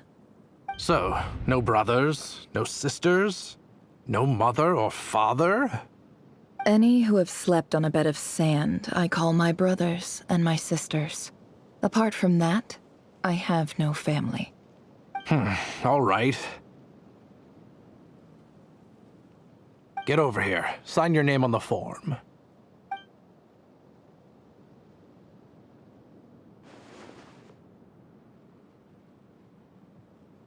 Never? You're rather fair-skinned for a desert dweller. Nefer, this term's assignments have been issued already. Please read through the materials thoroughly, conduct your own additional research, and then write an essay on the topic. Yes, Professor, I'm aware. I just had a couple more questions I wanted to get your perspective on. Oh? Please ask away. Well, I saw the other students' problem sheets, and I couldn't help but notice that my assignment is much easier than theirs. Do you really think I'm a weak student? A weak student? Goodness, no. Quite the opposite. You have a sharp mind. Almost too sharp. I think what you're saying is, a weak student wouldn't have noticed the discrepancy. And if they did, they certainly wouldn't complain about the lighter workload. You see, sharp as they come. You see things the way they are, and I'm sure you know why they're like that. Because of where I come from. Because I'm different. I'm sorry, Nefer. I don't like it any more than you do. It's just... Anyway, you said you had a couple of questions. What's the other one? I wanted to check. If someone sent me a letter to the Academia, where do I go to collect it? Ah, your family wrote to you. Well, as long as they put your name on the envelope, someone should hand it right to you. Not exactly. It's not even a recent letter. I was just curious where the mail would end up if no one collects it. The House of Dana, I expect. I know there's a box for unclaimed mail somewhere in there, probably sitting on a shelf. Whatever you're looking for, that'd be the place to start. Okay, got it. Thank you, Professor. Oh, don't mention it. Honestly, I feel like I failed you. I'm supposed to be your teacher, but I haven't taught you anything. Hey, don't say that. You're a great teacher, and you do your best for all your students. But the rules are the rules. You're not allowed to teach students like me. It's not just the Academia either. The whole world bends over backwards for the successful, and leaves the losers to suffer and die. Oh, my dear child. Don't tell me you've given up on life already. I haven't. I just think that if you want to make it in this world, you have to find a way to become successful. This must be it. A big cardboard box full of unclaimed mail. And probably some letters that ended up here by mistake, too. Let's take a look.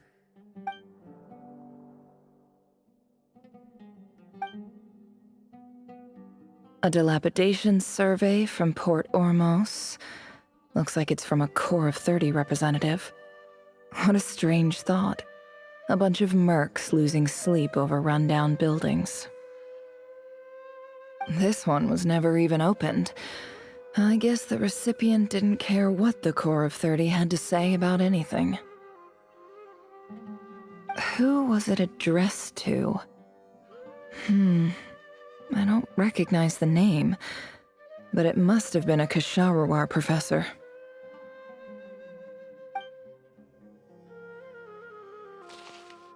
This one is addressed to the Immorta Sage. The title is Changes Observed in Satyavada Life Symptoms. Why do all these letters read like full-blown dissertations? Guided by the incense, we became lost somewhere in the forest. All the barriers between levels of consciousness disappeared as our minds soared around in circles, looking for a branch to seek refuge on. In clinical terms, these symptoms fit the description of incense poisoning. The Immorta Darshan strictly prohibits the use of hallucinogenic substances, but I believe there are still people getting away with it. For example, my neighbor who always breaks out into song and dance after using incense. This seems like something the academia would want to know about. Why wasn't it collected? Wait, what's this written on the back? It's so small. The note says, "The sender authored this letter while under the influence of mushrooms. I would send it back, but no return address was provided. Stamped by the Grand Conservator of the House of Dana."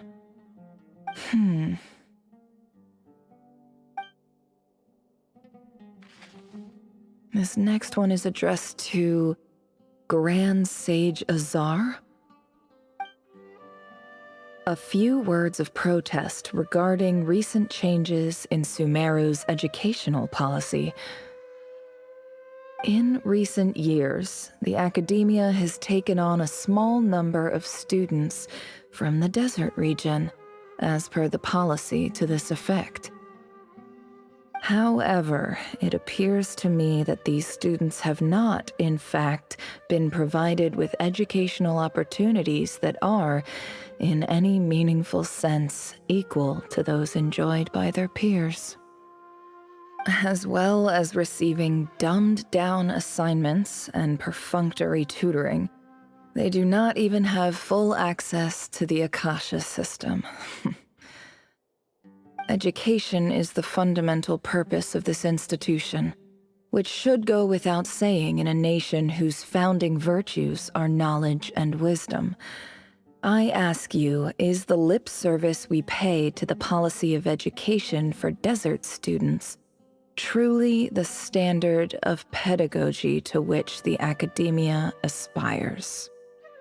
As Grand Sage, policy decisions are your prerogative, but do not forget your roots. You and I were once students too, as was everyone else in this institution. I do hope you will give some serious attention to this matter. I encourage you to discuss issues like this with myself and others, and listen to some alternative opinions. Great letter. Shame it didn't get to where it needed to go. And the sender is... Sage Cyrus of Spantamad. I didn't realize anyone else even knew how bad students like me have it in this place. So this is where letters from the Sage of Spantamad end up? Nice one, Grand Sage. Really enlightened leadership.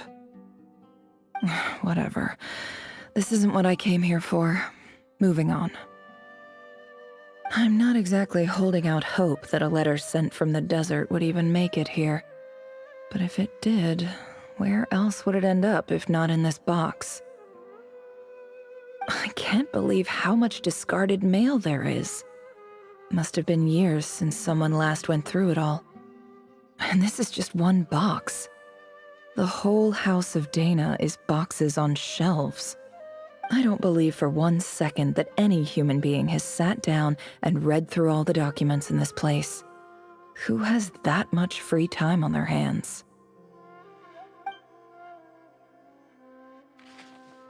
Wait, could this be it?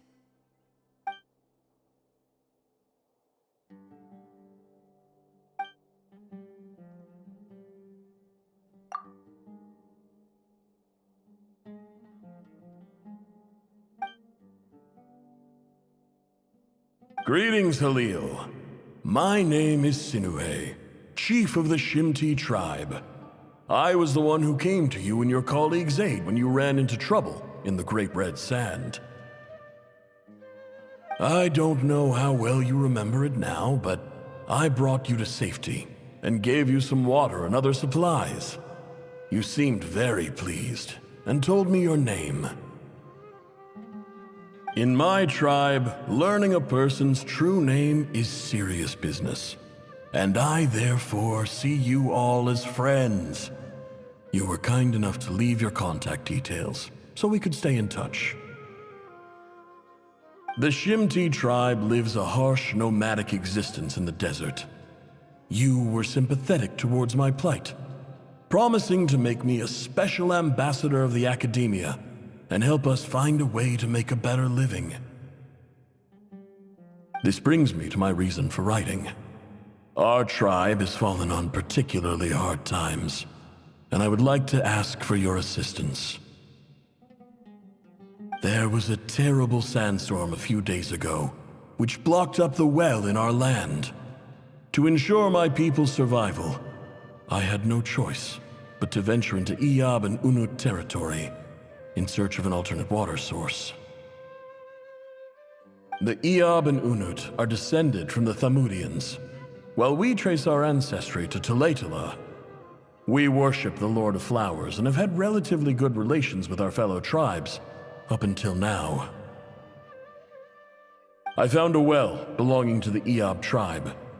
They declined to help us, but I really had no other option, so I took some water to keep me and my tribe alive.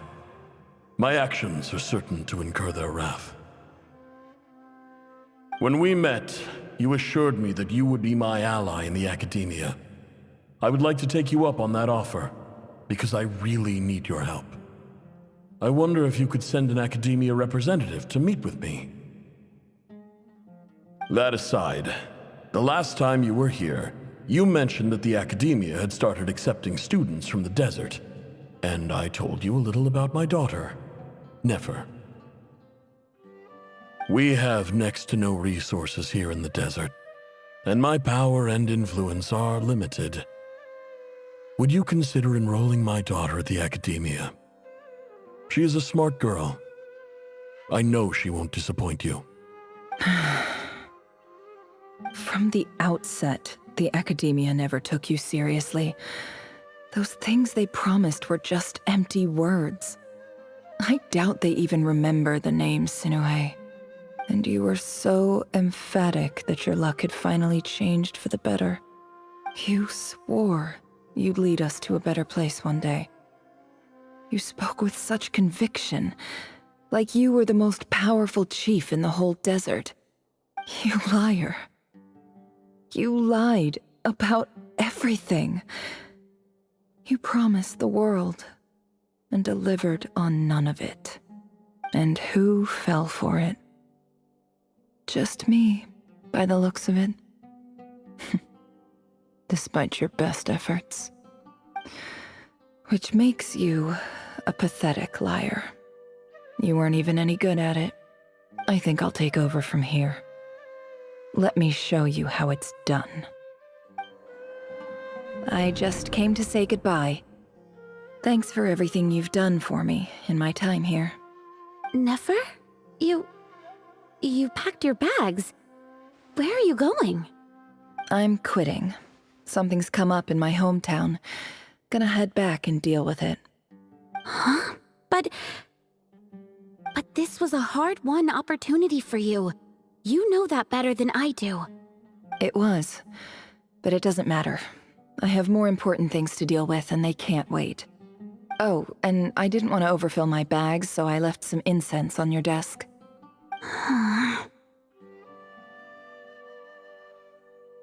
What's wrong? I thought you liked incense.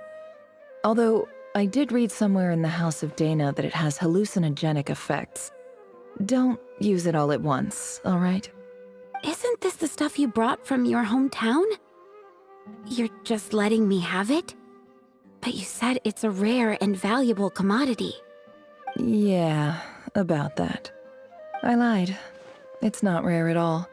There's this bunch of ruins near my hometown that are practically overgrown with this plant. It's not worth much.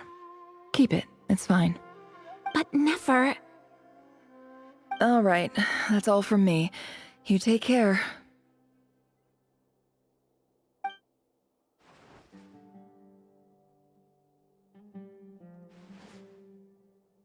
Don't forget me, okay? I mean, we're more than just classmates, right? We're friends. Yeah, I'll remember you. I lied again. That incense is worth a fortune, and it's a rare find even in those ruins. And as for remembering her, I have far too much to do when I get back. No time to reminisce. I'll be lucky if I even make it through this alive. But either way, I expect I'll forget you pretty quickly.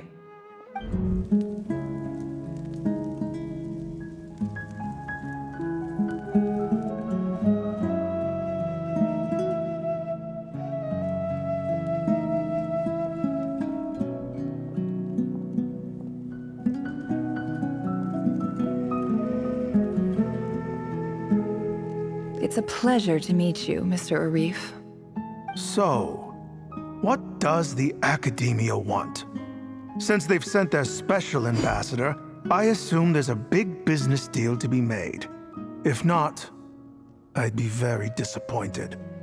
Please, sir, lower your blade. You're lucky I'm the one they sent. Not all special ambassadors share my admiration for the Iab people. The ever-shifting balance of power in the desert reduced the once great civilizations of this region to rubble and sand. But the story of the Iab has a very different trajectory. Others grew weak, but you grew strong, beginning in obscurity and moving to prosperity. You're the only ones who defied the trend. Huh. So, you do know who you're dealing with? This well is the perfect symbol of your strength, is it not? It used to belong to the Unut, but it looks like you have control over it now. You're not wrong. But I'm sure you didn't come all this way just to flatter us. Of course not. I came to bring you some very good news. Some information that recently came to light, which might just be your ticket to freedom. Records uncovered by the Vahumana Darshan show that a certain well currently under Iab control is built on top of some ancient ruins. These ruins are of great archaeological interest to the Academia. I checked the map carefully on my way over here, and I'm confident that this is the well in question. The Academia is offering 50 million mora in return for excavation rights. 50 million? No, wait. If these ruins are as important as you say, 50 million's a little low, don't you think? Don't get greedy, Iab. We know far more than you think. We know that you seized this well by force. Wasn't that the first step in your rise to power? To drive away the Unut and steal their water supply? So what if it was?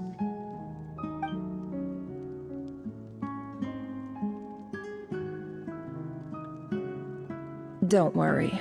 As unscrupulous as it was, it's something we're willing to overlook. The Academia is only interested in dealing with the de facto power holders in the region. I hope I am making myself clear. And I hope your words are the truth. If I find out the Academia is trying to play me, I'll hunt down every one of your people and make you watch as I cut their heads off one by one. I assure you, Chief, that would not be in your long-term interests. You don't want to make an enemy of the Academia. You see how I'm dressed, don't you? I appreciate that you've never been to the rainforest, but surely even you recognize an ambassador's attire when you see it. And what does a barbarian like you have to lose anyway?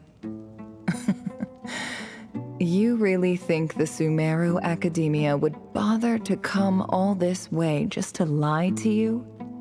We have more important things to worry about. All right, I take your point. The Academia is the highest authority in the land. I'm sure you're trustworthy people. In that case, we have a deal. We will sell you the excavation rights. I'd like to thank you, Ambassador. This is good news indeed. Excellent news. In fact, it calls for a celebration. Would you do us the honor of staying a while and enjoying some Eab hospitality? Gladly. I am partial to wine myself, and I trust you are as well. So let's indulge in a few drinks together, in celebration of this momentous occasion.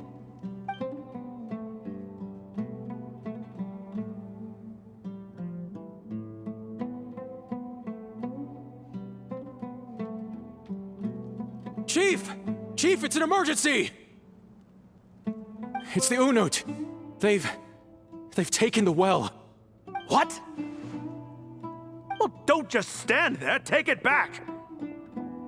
Yes, Chief. I have every confidence in the Eab's military superiority, and yet... Well, what is it? The Unut's response was alarmingly fast. The day after we reach a deal, they seize the well. This can't be a coincidence. Perhaps there is a traitor in your midst. I don't think so. I am obliged to remind you, Chief, that the Academia will only deal with the de facto power holders. If you cannot regain control over the well, I'm afraid you won't see a single mora of that 50 million. No! Please, Ambassador, just give me some time. I swear the Unut will not get away with this. That well is ours, and so is the Mora. Glad to hear it. I will wait here for an update.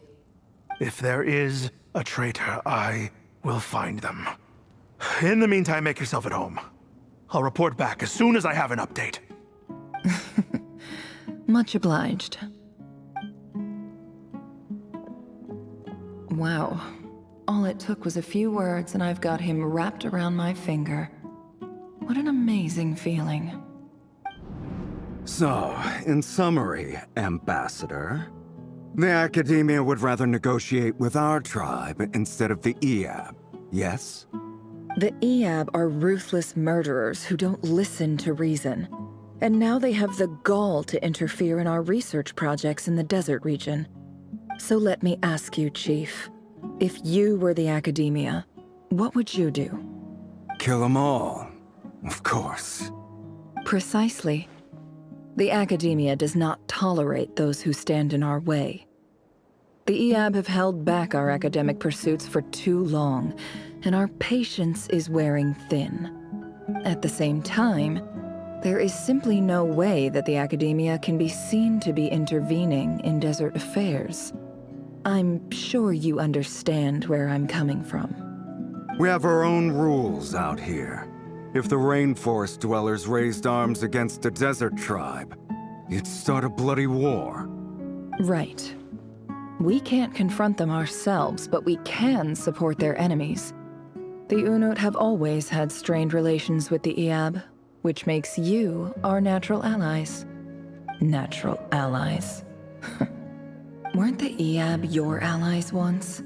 You were quick to send them after us to protect your interests back when we stole that water. And now look at you. You're at each other's throats. Let me be clear. The Academia wishes to collaborate with the legally recognized rulers of the desert in this matter. We are asking for excavation rights to that well, and our offer is 50 million mora. Say no more. I believe we have an understanding. Good. Then I suggest you get to work. Get us access to that well, and the mora's yours. You see, Dad? Lying is easy when you know how. People will believe anything.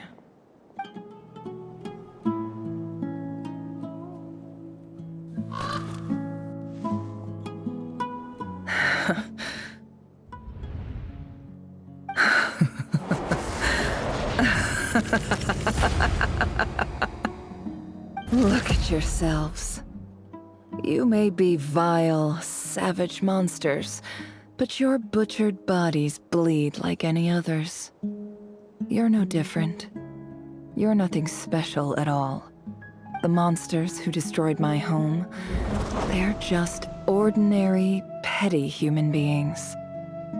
What a joke. I think we're even now. Maybe I've even done the desert a favor. It's a better place without all these people around. Oh, Sinuhe, my gullible fool of a father. Perhaps if you'd been as ruthless as I was today, our tribespeople would still be alive. In this dog-eat-dog world, a chief needs to be tough to survive. But you couldn't do what had to be done. So I did it for you. Nefer, it's okay. All of this is in the past now. I believe I remember you promising to remain silent. Yeah, but even so... Yehoda, is there anything you can do to ease the tension?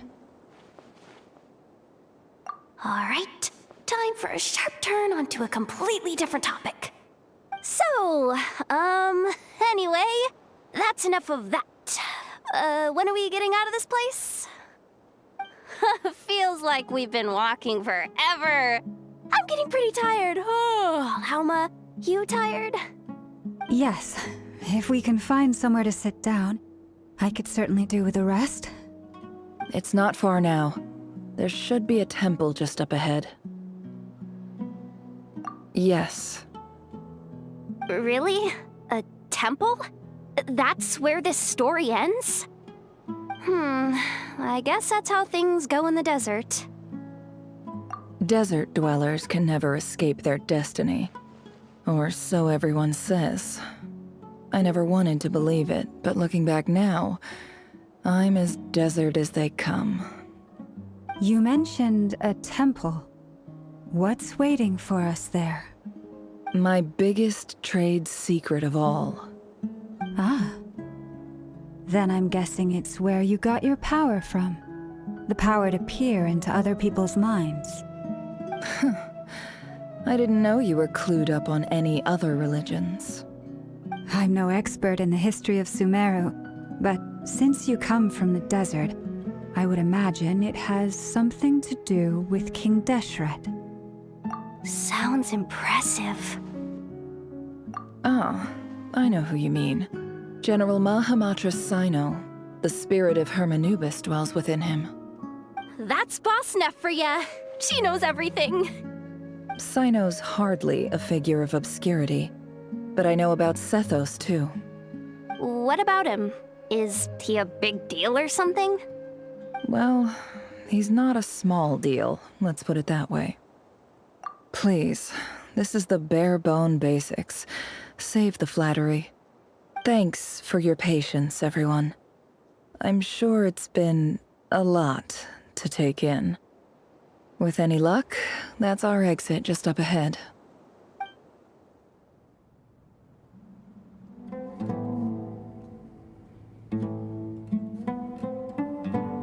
Uh-oh. Uh-oh. Uh-oh. I'm totally out of my depth here. I don't have anything to add about any of this stuff. Like, look at that statue, for instance.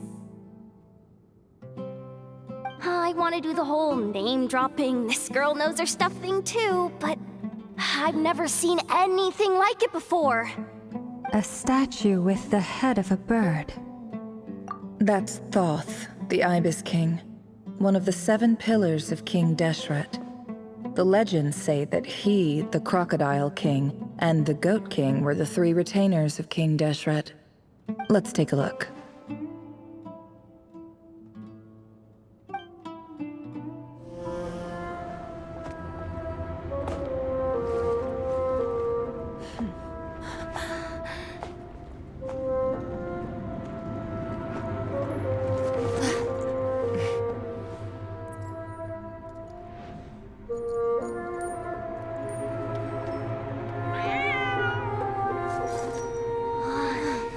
It's just Ashru. So, all is well?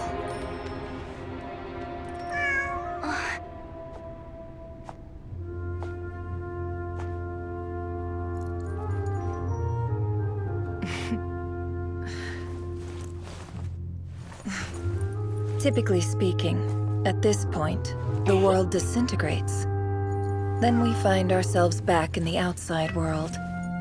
Besides, these are my memories. There's nothing to fear. You're sure? Of course. It's almost over.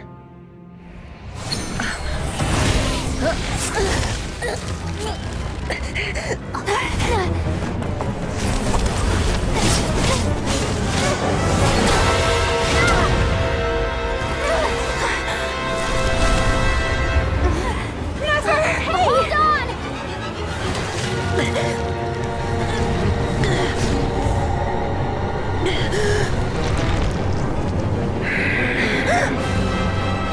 Knowing too much is always a death sentence. Speak for yourself.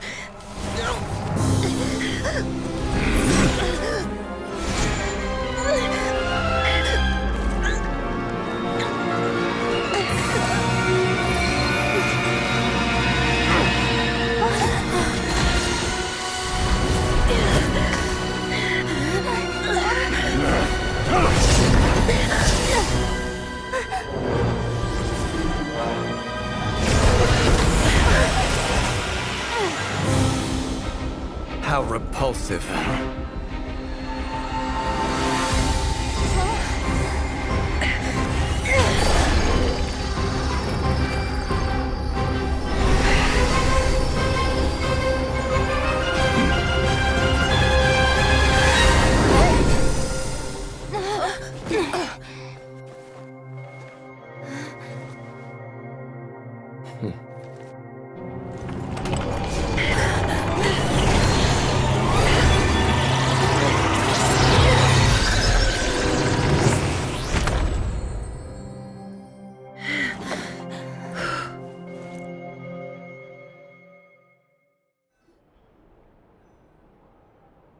Timed that pretty well, didn't I?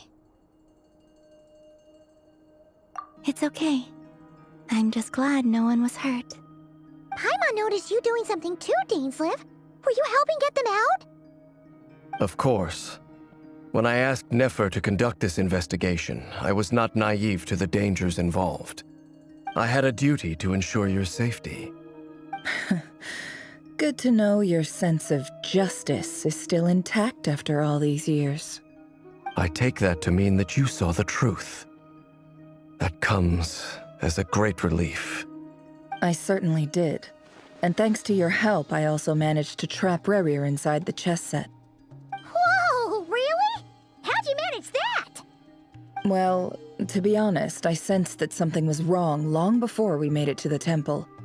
By using this fragment to probe into Rerir's past, well, the monster formerly known as Rerir, it seems I alerted him. I was tracking him, then he caught on and started tracking me too. Can't say I'm surprised. But how did he track you through your thoughts alone? That shouldn't be possible. Rerir was a secret agent who reported directly to the Vinster King. He is an expert at finding a trail and hunting down his pursuers. No wonder. He infiltrated the chess set, read my thoughts, and built a new virtual chess set inside of it. That's why we weren't able to leave at first.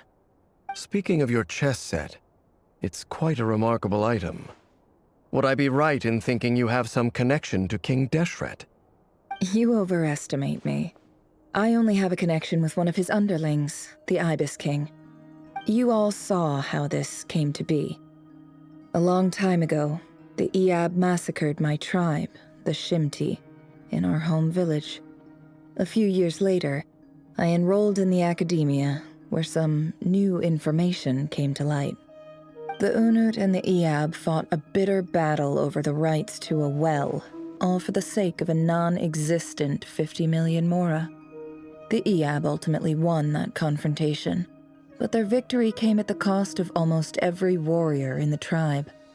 The final blow to the Iab came at the victory feast, when an Unut assassin beheaded their chief right before my eyes. The remaining Iab fled and have been scattered to the winds ever since. Having gotten my revenge, I returned to my hometown, where to my surprise, the nearby temple was still standing. There it was, seemingly immune to the relentless hostility of the desert, while my tribal home lay in ruins. As I stood there gazing at the temple, I noticed a cat just outside. This cat, as it turned out, was home to the spirit of the Ibis King. He led me to a gate deep inside the temple, and there he made a deal with me. This chess set is my gift from the Ibis King. The chessboard within is made to the same specifications as the one in the mausoleum of King Deshret, and represents his power of piercing analysis. With this chessboard in its container, I gained a certain ability to perceive hidden secrets. Now, you could conclude that the Ibis King simply wanted to give the people of this world the power to seek the truth, but I don't believe that's the full story. Every god plays favorites. Their hearts are as fickle as any human's, full of secrets, perversions, egotistical tendencies. But precious few gods are willing to admit this. It is the same with all powerful forces, including fate itself. Their gaze falls preferentially upon a select few. As you rightly point out, this is an act of favoritism. If you're alluding to the Abyss, then yes, I agree. Gather the others. It's time to share everything I've learned.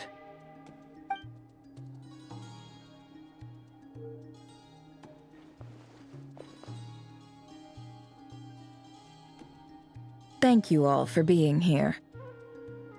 As promised, I did some further investigating into the Rerir of Solnari's background.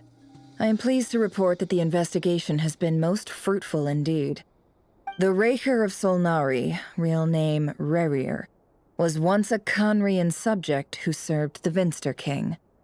I will now share the important details of his story.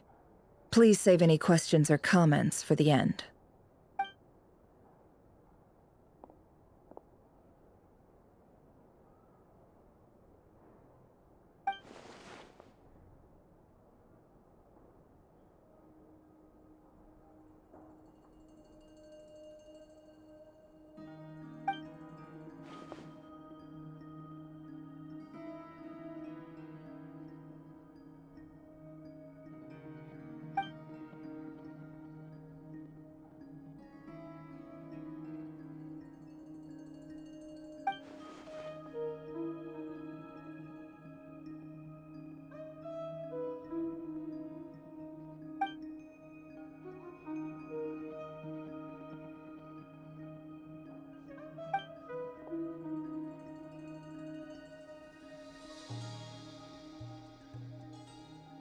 So that's why he's so obsessed with the moon. A tragic tale, to be sure. But it does not excuse his many transgressions. No matter how much Rerir suffered in the past, the fact remains that he is what we know today as the Wild Hunt, wreaking havoc upon innocent lives in Nod-Krai. He becomes more dangerous with each passing day. If left unchecked, It is simply a matter of time before all of Tevat suffers the consequences. This is a threat that the Knights of Favonius cannot ignore. A question for Miss Columbina. Forgive me if this is presumptuous, but have you ever seen the spatial gateway that appeared in Rerir's memory? Never. But I have heard stories of something called the Moon Gate, and this seems to fit the description. Miss Lauma, any thoughts on this? In the lore of the Frost Moon Scions, the moon is believed to hold many secrets. Some sources speak of ancient knowledge, others of a gateway to the unknown. The term Moon Gate is one I have heard before, but as is the case with all of our legends, there are no records of any first-hand witnesses. We cannot know whether it truly exists. Then back to Miss Columbina. As a moon goddess yourself, do you have some idea of where the Moon Gate leads to? Not at this stage, sorry. I do hold the power of the Frost Moon, and my strength is recovering well. I can sense that the gate would open at my command, but... But there's more to the power of the Frost Moon than that? Yes. A moon goddess has the right to open the Moon Gate, since it is a path to the moon. But as never mentioned, holding open a spatial gateway takes a huge amount of power. And right now, I need to conserve my energy to fight the Rerir of Solnari. I'm afraid this is one mystery we may have to leave unsolved for now. I agree. Better to save your strength. But if you'll humor me for a moment, I have a bold conjecture of my own regarding the world beyond the gateway. I highly suspect that neither Tholindis nor Rerir made it through unscathed.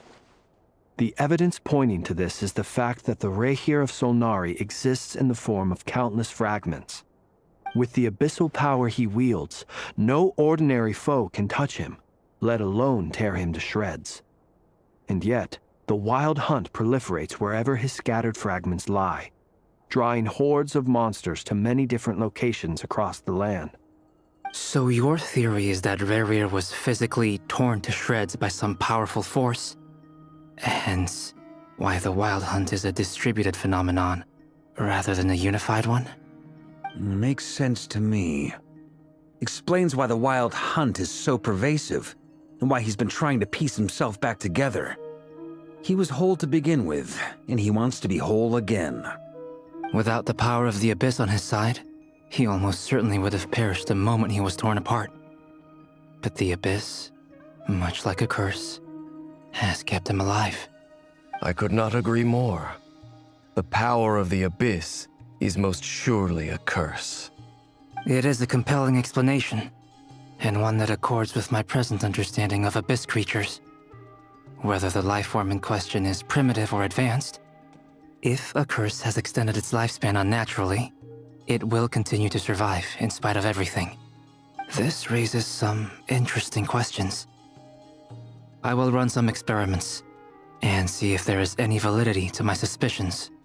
That being said, regardless of whether my research bears fruit, I would like to thank Miss Nefer for conducting such a thorough investigation. Already, it has greatly enriched my understanding of the entity we face. My pleasure, Mr. Albedo. I too hope that the information I have shared today proves useful as we look to formulate the next stage of our plan. Hey! What is it, Dainsleif? You look really upset! It's just... when I think of the man I once knew as Rerir, I struggle to understand why things had to turn out like this. The two of you used to be friends, didn't you? I don't know if these words will bring any comfort, but my heart goes out to you. Mine too. We can never know all the hows and whys of the way things are. The moon and stars are full of untold secrets and lies, and the skies are host to many more mysteries than these alone. Yet, none of that can begin to compare with the complexity of human life. Those are the first comforting words I've heard in a long time. Thank you, both. Well, I think this is a good place to end today's meeting. I'm sure Nefer needs some time to recover. She's been through an awful lot today. That's very thoughtful of you, Llama. Of course. Sounds good to me. Take some time to rest and digest before we reconvene to nail down a plan.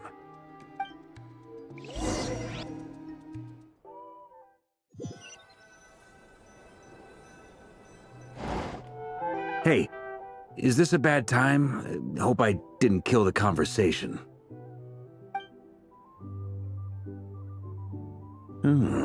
Nice room. Oh, I'm not coming in, though. Why not? It's just a hotel room.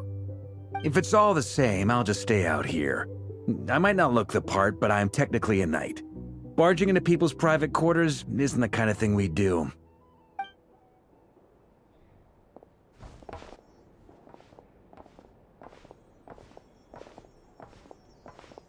Anyway, Nefer went back to the curatorium to get some rest. But before she left, she shared some things with me that I thought you should be aware of. Firstly, although she managed to trap the Rerir of Solnari inside her chess set, there's no guarantee that the power of the Ibis King is any match for one of the 5 sinners. Their powers are beyond our comprehension. It's only a matter of time before he finds a way to break out. We have to come up with a plan and take care of him before that happens. Honestly, my mom figured that might be the case. So, how long have we got? Well, I asked her that same question. She talked for a long time, but for the most part, it seemed like she was trying to convince me how precious her chess set is. What a long and storied history it has. It felt like some kind of sales pitch, you know? The kind where you end up handing over Mora against your will? Anyway, after all that, she finally answered the question. 2 days, at most.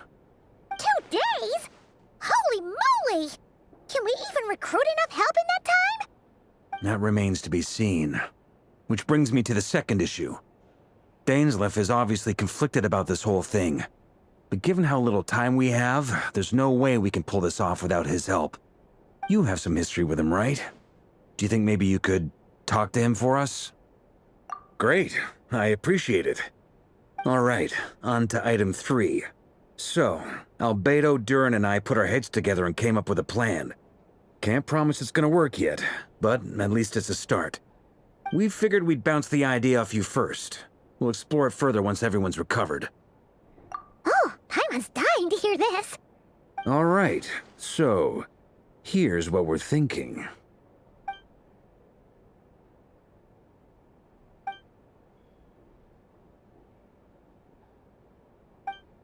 We felt a little uneasy about roping you into this. I mean, firstly, you're not locals, and secondly, none of us are your boss.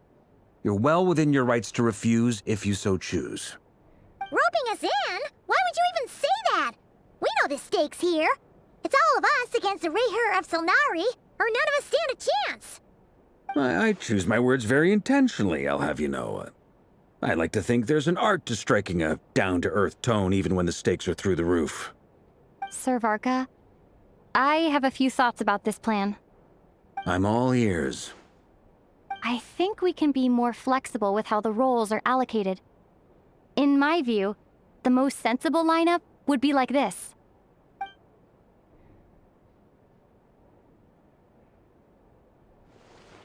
I see your point, yeah. But if that's how we're going to approach this, you'd better make sure you're ready. To be clear, I don't doubt your abilities. Far from it. I just want to make sure. Are you really willing to take all this on? I want to do everything within my power. The Rerir of Solnari is a truly fearsome opponent, and if I do my part, it'll greatly reduce the risk for everyone else involved. Well, that tracks with what I've heard. Jean's mentioned in her letters that you're so diligent it's almost abnormal. As in, most people weigh up the risks and rewards in situations like this. But you seem to just march towards danger without a moment's hesitation. Of course, everyone appreciates a fearless pioneer. But all that aside, I'm the Grand Master of the Knights of Favonius, and you're our honorary knight. I want to make sure your courage doesn't come at the expense of your safety. Thank you, Sir Varka. I should be the one thanking you. It means a lot to have you on board. I'll give some serious thought to your suggestions.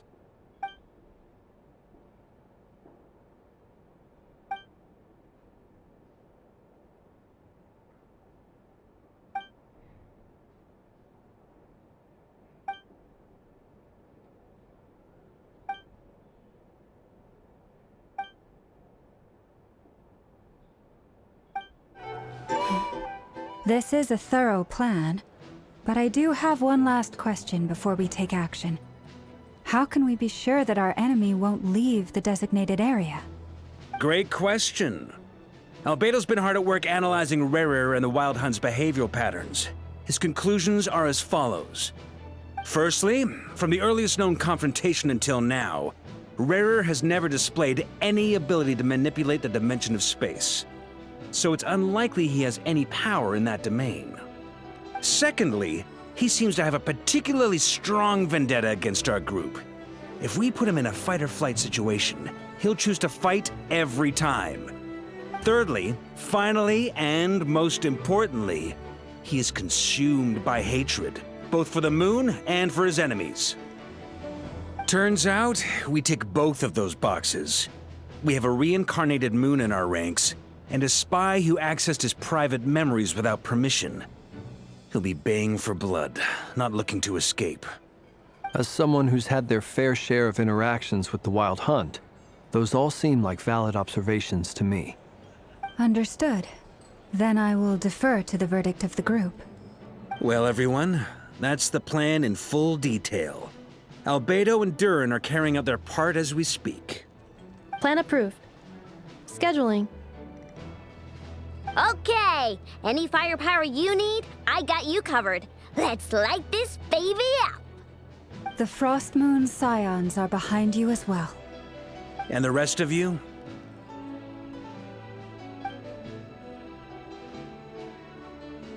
No objections? All right, then it's settled. This is the plan we're going with. Next up, an old tradition of mine. Anyone who wants to back out, now's your chance. Wait, we can still back out of this? Everyone says things they regret, right? I don't want anyone feeling trapped because their mouth said yes before their brain had time to think things through. A very people-first approach.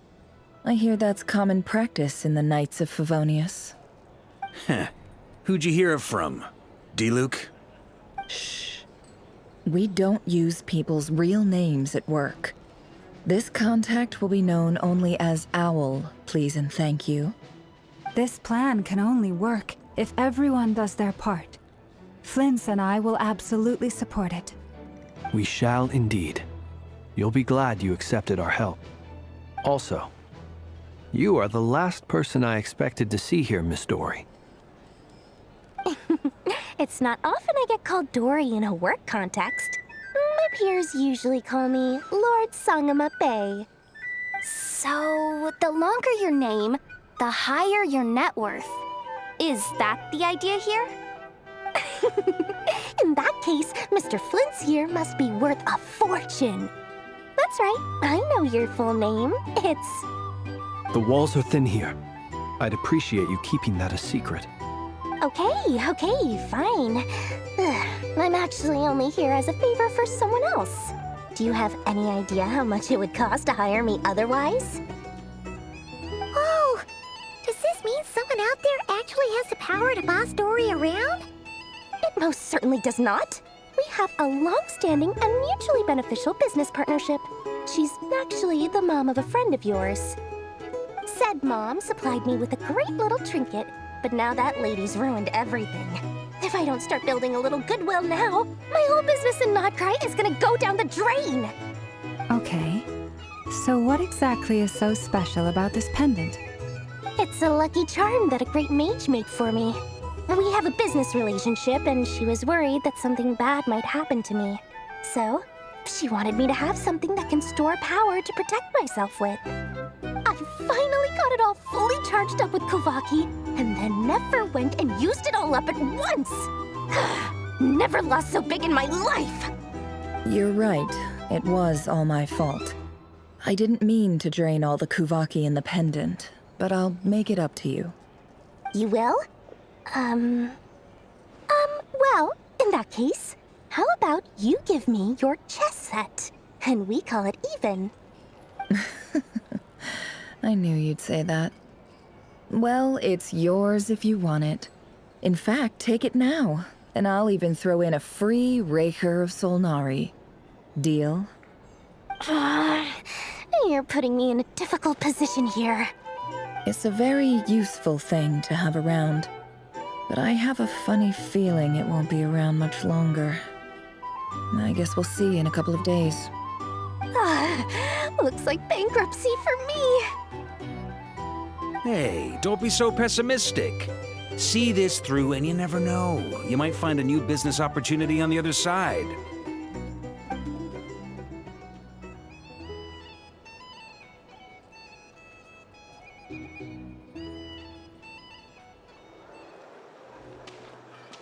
Dory! How are things going? Feeling ready? Oh, I was born ready. We only have 2 days. You think Lord Sangamabe would let an opportunity like this slip by? Don't forget, when something's in high demand, the people with the goods on hand get to charge the highest price of all, even higher than the sellers taking advance orders. Ta-da! See? It's right here. Ah, it's so pretty. Did you make it? No, I have a supplier. We go way back, so he made me a very attractive offer. Aha! No wonder you were talking about Lucky Charms at the meeting. You've been getting Kaveh to make them for you. That's not the full story. It actually started a while back as a project between me and the Dendro Archon. Mage Alice once warned me that this world won't stay safe forever. There may come a day when everyone faces a great crisis. I passed this on to the Dendro Archon, and she secretly brought together a research team made up of Sumeru's top scholars to invent a technology that could keep people safe. I won't go into the details because it's all very complicated, but if you want to know more, you can ask the Dendro Archon about it sometime. Anyway, point being, it was the Dendro Archon who asked Kaveh to build this little contraption. As one of the top Kashara War talents, he was the obvious choice. Took him long enough. He stressed over it for ages. Must have gone through at least a dozen designs before producing a final product. But that's Kaveh for you. Marak delivered it to me a couple of days ago, along with a letter from Kaveh. Could I ask why I'm sending this technology to you? And what's your proposed use case? Has it been approved by the relevant authorities? So nosy. My fault for sending him the research permit to begin with. Surely Nahida must have told him you were involved in this project. He was probably just nervous because you're always so secretive about your business. Could be. Anyway, I just replied, let's hope there never has to be a use case, because it would involve grave danger. Fair enough. But it sounds like he was just being cautious. He probably felt responsible as the one who made it. Or maybe he was asking as a favor for his housemate. He's done that before. Not sure why, though. His housemate doesn't seem to really care that much about this kind of stuff. Either way, all's well that ends well. I'm just glad to finally have my hands on the product. I wouldn't want to be without it, given the potential dangers that lie ahead. Huh? What does that look mean? Paimon's just super surprised. This must be the first time we've ever seen you actually get serious about something. Well, a long time ago, I made a promise to myself. I promised that I was gonna live every day of my life with a big beaming smile. Obviously, Mora plays a big part in that. But there are always gonna be times in life when you have to give something back. That could mean paying back a debt, returning a favor, or showing some kindness. Alice has been a huge help to me over the years. She was the first investor I ever had. And I want my investors to know that Lord Sangamabe is the best in the business. And more than that, no one knows what the future will bring. Whatever happens, I want to make sure the Dendro Archon and all of Sumeru is prepared to face whatever comes. Oh, that? I was just making sure Nefer and I are square. Don't be thinking it was some sort of benevolent act. I'm no saint, so don't treat me like something I'm not. My priority is doing the business that I want to do, so long as my conscience lets me, but it usually does. That's the Lord Sangama Bay business model. All right, if you say so. I do say so, and that's the whole point. I'm a businesswoman. Don't go trying to figure out what kind of person I am. You'll exhaust yourself. Much easier for everyone involved if you just take my word for it. Oh, and could you two help me get this stuff where it needs to be? Thanks so much. You're my favorite assistants.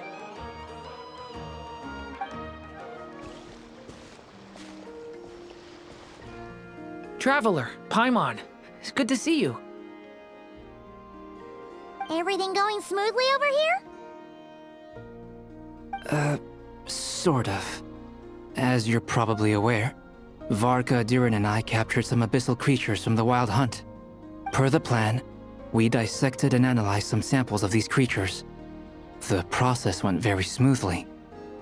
The findings, however, come with some troubling implications. What? You can actually dissect the Wild Hunt? That depends on your definition of Wild Hunt and dissection. Harmless, lifeless. These words are accurate descriptions. The Wild Hunt is an interesting phenomenon. In and of itself, it doesn't seem to possess anything akin to a human personality. But taken as a collective, the medium through which the Wild Hunt is summoned does appear to have a soul. Master griped a lot about the wise Horoptetyr, and seemed somewhat fascinated with the Faustserd Elegy. But she barely mentioned Rerir at all. I don't think that was because of his lower social standing, though. Anyway, it's a pity. I should like to hear her thoughts on the nature of the lifeform he has become today. It's a strange mix.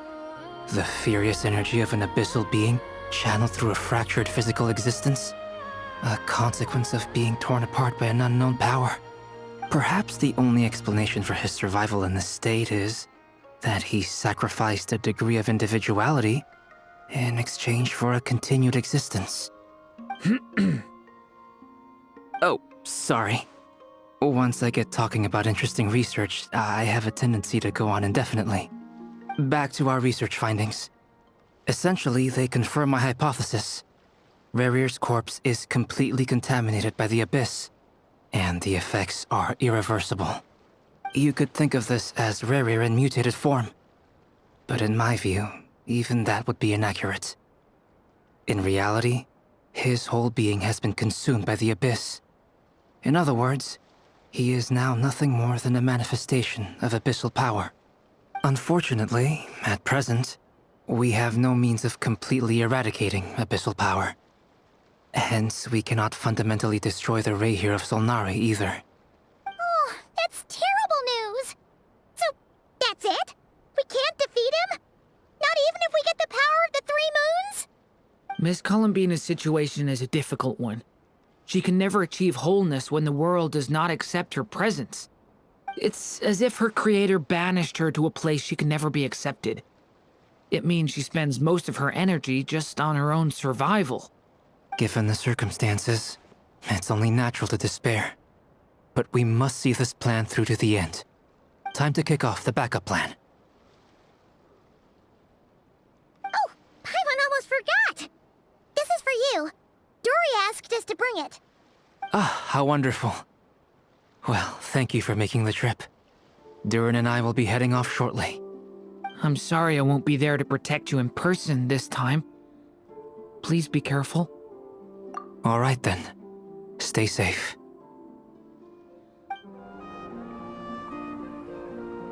Miss Lauma, is everyone here? Yes. The fate of my flock is in your hands, Grandmaster Varka. Please keep them safe. My lady, what are you saying? Within the next 24 hours, we will face the biggest crisis the world has ever seen. This is not a burden that we deserve to bear. but I believe that we reap what we sow in this life. So I intend to act. I must do what I think is right. For me, that means fighting for the future of Nod-Krai. This gentleman is the Grand Master of the Knights of Favonius, Varka, Knight of Boreas. In my absence, please follow his lead. Hey, everyone.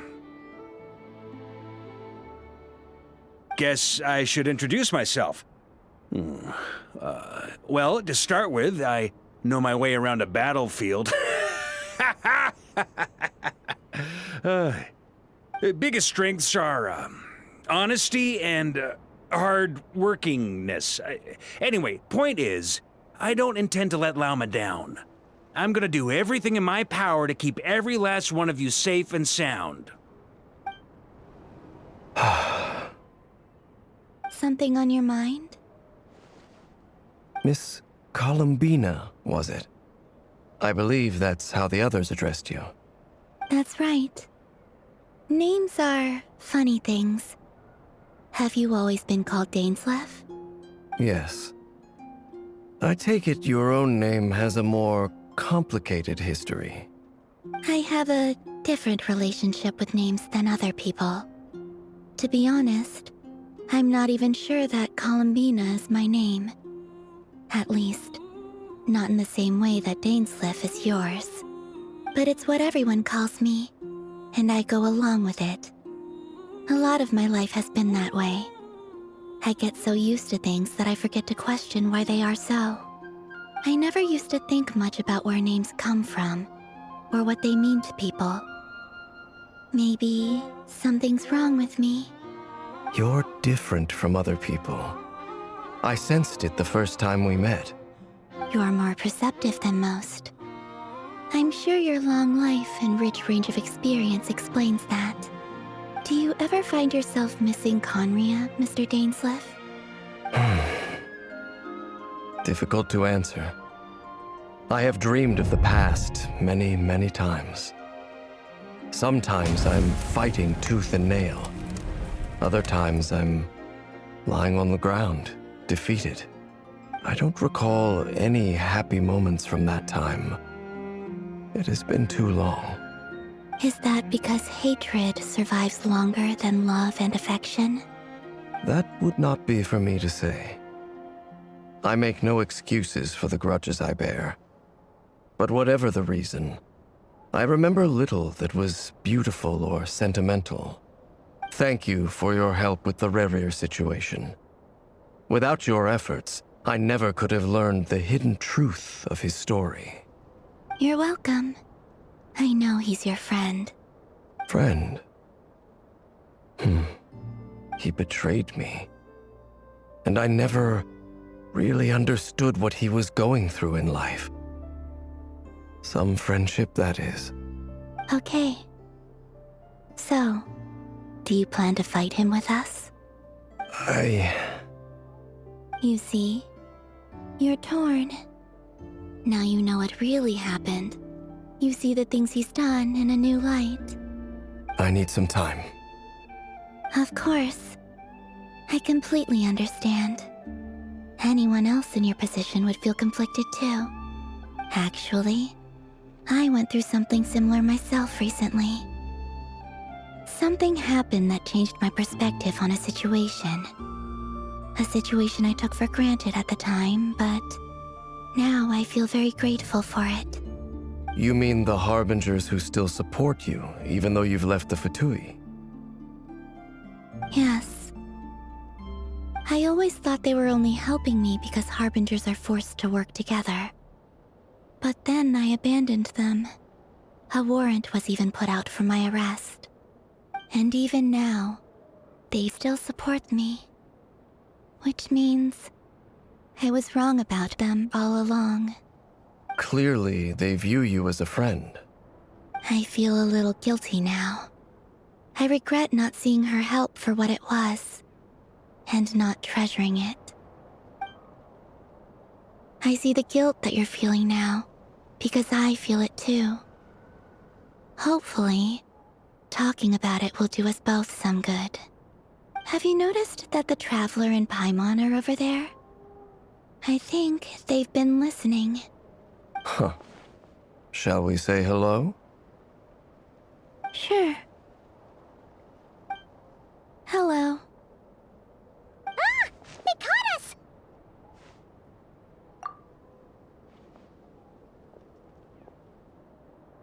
I apologize for making you worry. No doubt you wish to know where I stand on the plan to take down the Rerir of Solnari. I'm afraid I need a little time, but I will seriously consider joining you.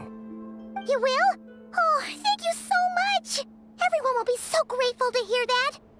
They needn't be. This was something that I was going to have to face up to eventually. That doesn't matter to them. They're grateful to you regardless. You can't control their gratitude, so just accept it. And then, have a think about whether you're willing to join us.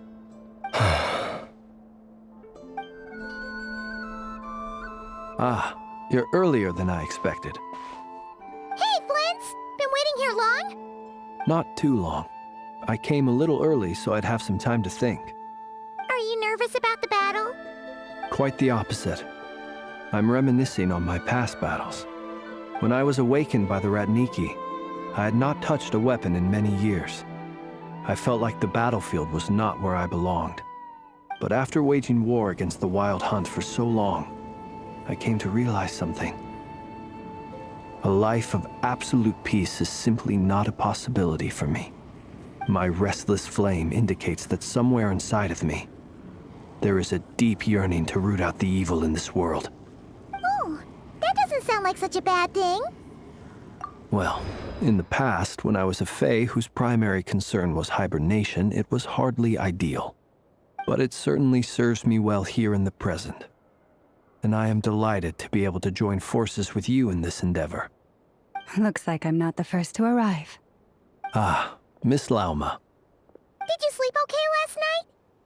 I struggled to settle down at first, because of the nerves. But don't worry. I got enough sleep in the end. I'll be just fine. Please, I'm just doing my part. Never! Over here! Aino asked me to relay a message. She said Anefa will be on high alert and keep a close watch over all secondary districts where defense is required, providing support as necessary. Meanwhile, Aino herself will provide range support to us directly, using her latest invention. Excellent. My thanks to all involved. The chess set's looking a little unstable. It won't hold him much longer. We should be prepared to engage at a moment's notice. No sense sitting around waiting. Let's make the first move while we still have the option. I agree. Paimon, find a safe hiding place. Got it! Be careful, Traveler! I will.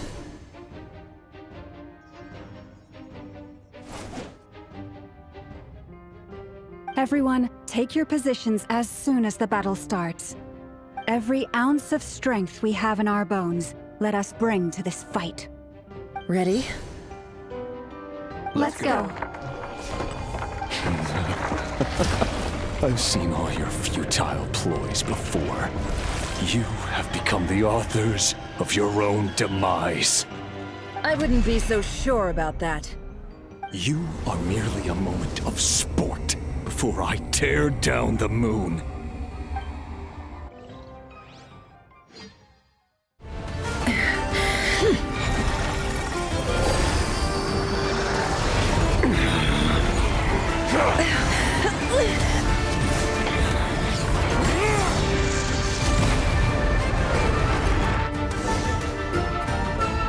The only way to defeat Rerir is to borrow his own power. That means Columbina will have to disappear while you two bear the brunt of his attacks. You have to hold on. Find a way to keep him focused on killing the two of you.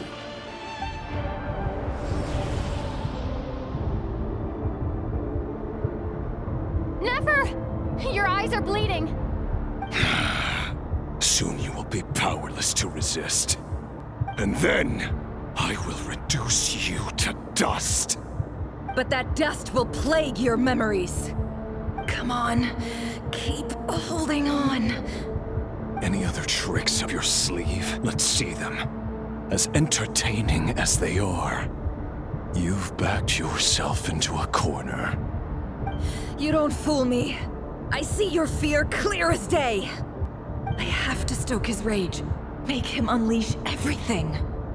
You fear what you could never defeat. You fear the thought of never being able to save your beloved. You cannot win the fight against fate, Rerir. Is that what you think? Well, now it's your turn to feel afraid!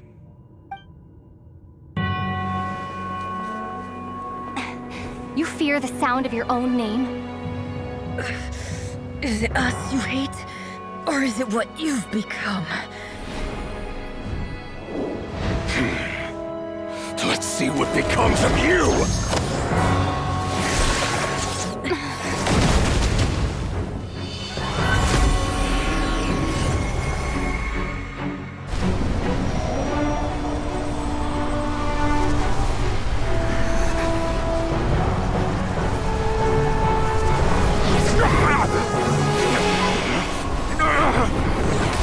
What's happening? That power. I've seen it before!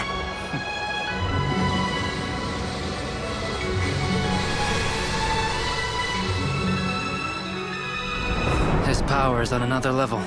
We'll need to use an alchemical array to convert his power into a usable form.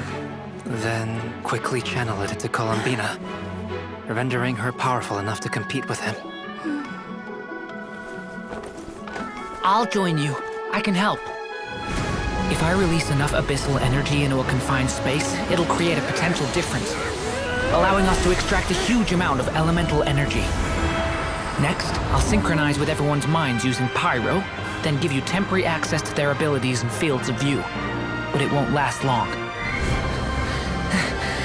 Can you see? Well enough.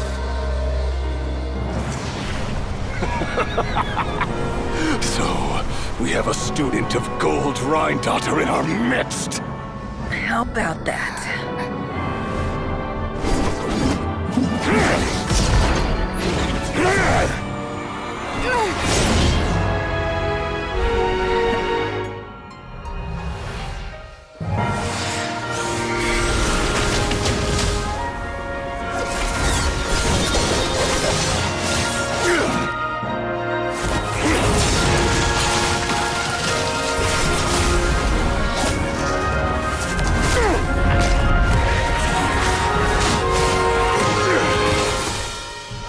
You use my own power against me?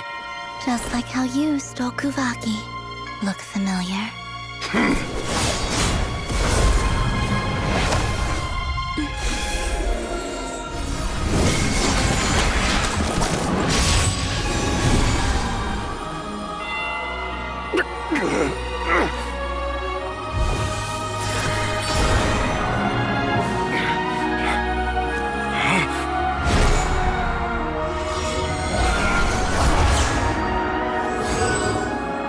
Don't you realize?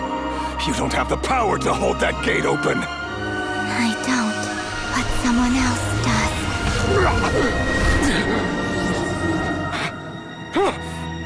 Goodbye, Rerir.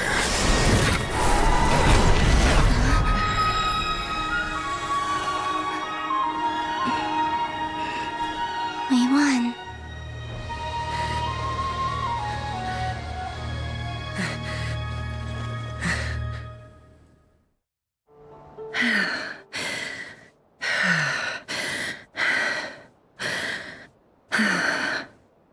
Nefer, how are your eyes? They're fine. Apart from the blindness, of course. It's not too late. Let me handle it.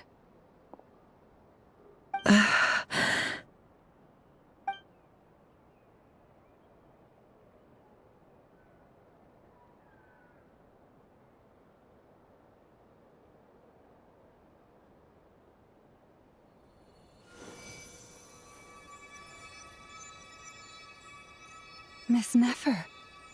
It's not like you to lose your composure. That was the most reckless thing I've ever seen you do. Reckless how? The situation was critical. Our lives were at stake. We had to do something. Even so. Okay. I guess you're right. Under the circumstances, it was a wise decision. You traded your eyes for an incredible victory. In business terms, I suppose that's a huge return on investment. I'd be hard-pressed to argue otherwise. Still, I don't like this outcome, and I don't want you to lose your sight for good. People suffer when they make sacrifices they shouldn't have to make, whether that means faith, strength, or in this case, your ability to even see. I had hoped you could win without sacrificing so much as a single hair on your head. Thank you. Really. All done. Don't try and open your eyes just yet. We'll see how you're doing in a couple of days. Until then, please follow your recovery plan to the letter. I'll send full details through Yehoda. For now, just get yourself home, relax, and rest. My dear friends, we have fought bravely and achieved a spectacular victory. A dark cloud has been lifted from the skies of Nod-Krai. All in this land will be grateful for what you have done. The moon will remember this day. Thank you both.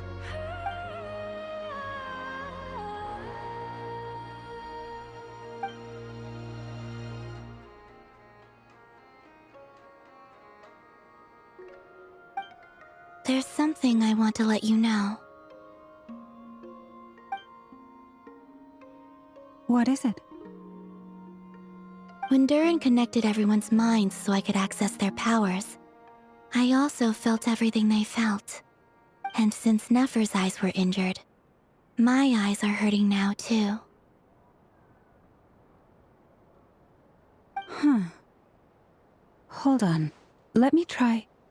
I only feel the pain. There's no actual damage. I just thought I should tell you. You're right. There's no damage.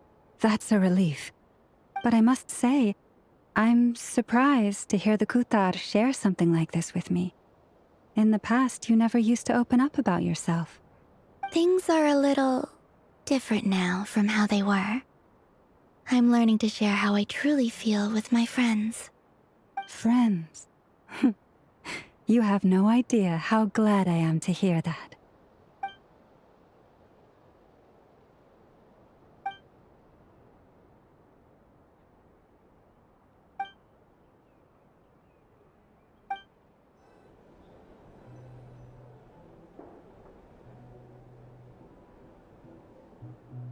Yay! You're awake! How are you feeling? Any aches and pains? Did you sleep well? I'm doing all right, Paimon. No need to worry about me. Phew! Well, that's good. Paimon's been sitting on the edge of the bed worrying about you for ages. You slept a whole day and night. Poor Paimon had to eat all by her lonesome. Glad to hear you didn't starve. How was the food? Well, it wasn't the same without you there to share it. Honestly, Paimon just can't relax when you're not your usual self. She couldn't enjoy the food and settle down to sleep. Well, I'm back to normal now. Oh yeah, and Albedo swung by earlier. He said to tell you to head to the tavern when you woke up. Varker and the others are organizing a victory feast and they want to celebrate with you. He also dropped off some medical supplies, but you seem fit as a fiddle, so guess you won't be needing those. If you're feeling up to it, let's head over now. Wouldn't want to keep them waiting. We're here! Oh, Traveler and Paimon! Perfect timing! We were literally just saying how there's no way we're holding this victory feast without you. Any longer, and we would have postponed it till tomorrow. How are you feeling today? Much better, thanks. Don't worry about me. Relieved to hear it. If that changes, just let me know. Happy to check you over at any time. Yep, we're here for you. Anything you need, just let us know. Oh wait, where's Nefer? How are her eyes doing? Nefer's right over there. I'm sure she'd love to catch up with you. Nefer! Traveler, Paimon, are you recovering well? Turns out that moon chanter has some real talent after all. My eyes were mostly recovered after just a couple days' rest. I can actually open them again now. Yeah, but you gotta be careful. Lauma says not to strain your eyes while they're still healing. Yes, thank you. I'm well aware. Yehoda, could I borrow you for a moment? I could do with an extra pair of hands. Oh, sure. Coming. Did you hear that? I gotta go help Lauma for a second. You guys chat among yourselves. I'll grab us some drinks on the way back. Paimon, you still like them sweet? You bet! Make it extra sweet, because Paimon's earned it! Sure thing!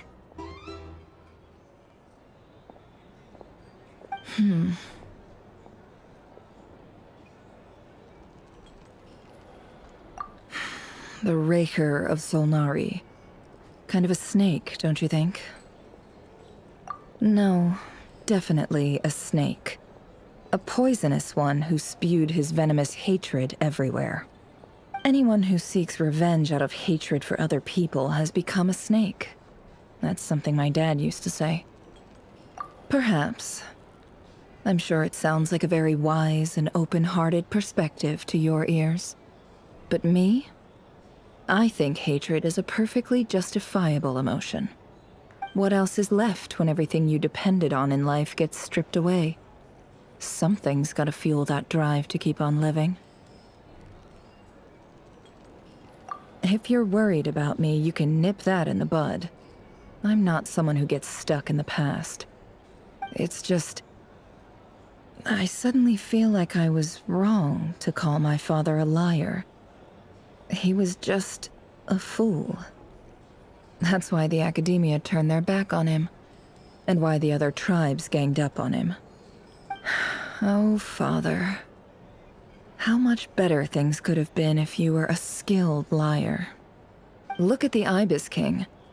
Thoth is a fiendishly cunning liar. And yet, strangely, he feels more like a father to me than my real dad ever was. He's never brought it up, but I'd bet he feels the same way. Why else would he give me the power to perceive the truth, while at the same time training me in the art of deception? Well, King Deshret banished him to Aru, which is essentially a prison, and posed 3 questions to him. He promised that he'd have his freedom if he could find the answers. His response was to take on a physical form and approach me, hoping that I could become his envoy and search for one of the answers on his behalf. Did he really think I'd fall for that? He's stuck there. He can't make me return what he gave to me. So that's enough for you to decide he's nice, is it? He's a prisoner, and he was scared. So he decided to perform some good deeds to win people's approval. He lives in fear because he's a deceiver. How is Rerir any different? You can't work as a spy your whole life and expect a happy ending. It's preposterous. Yet I can't say I don't understand it. Liars live in the darkness of their own making. But it's still human nature to want to go on living. They say that a liar's soul is the most worthless thing in the world. What do you think? Oh, really? Well, it takes a very kind person to find compassion even for liars. If you ask me, the soul of a liar really is worth nothing. Because all they care about is themselves. For example, when something good falls into my lap, I don't go sharing the news around. Stops other people trying to steal it from me.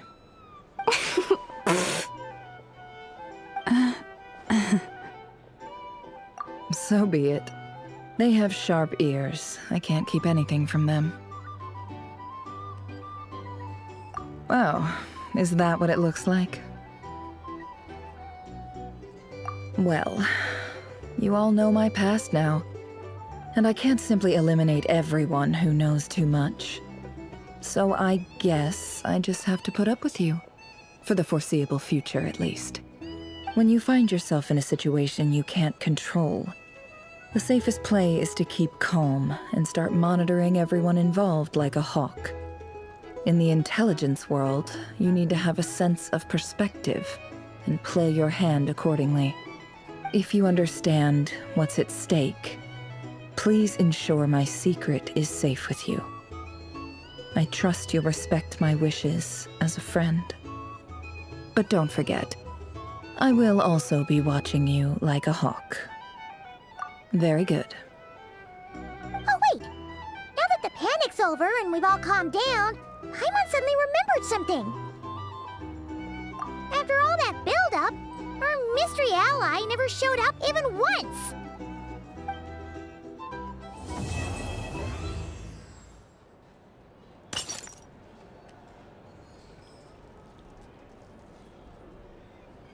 Huh? Am I imagining things? So, that close colleague who stayed behind with you? What's he been up to recently? Don't know, don't care. I get more normal human interaction from hanging out with Bosco 2 than him. Although, now you mention it, he hasn't bothered me in a while. I wonder if... If he's disappeared without a trace, it's the biggest gift he ever gave to the world. But I somehow doubt that's what's going on. He won't lie low forever. So we'd better stay on guard.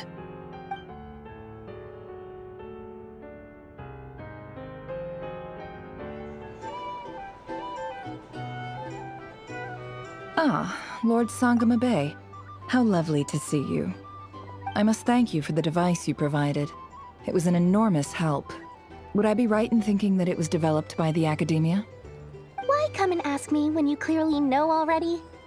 I mostly came to thank you. That's more like it.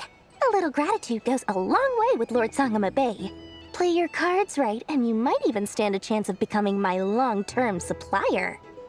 The chance to work with such a kind and charitable investor as yourself would be a great honor for the Curatorium. Huh? Charitable? Who said anything about charity?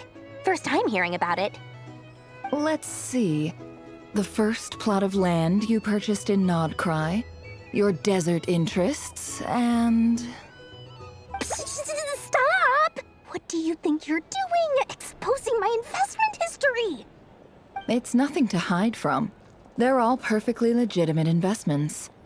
And some of the land you purchased was with the intent of building a sanctuary? Yes, I heard about that too.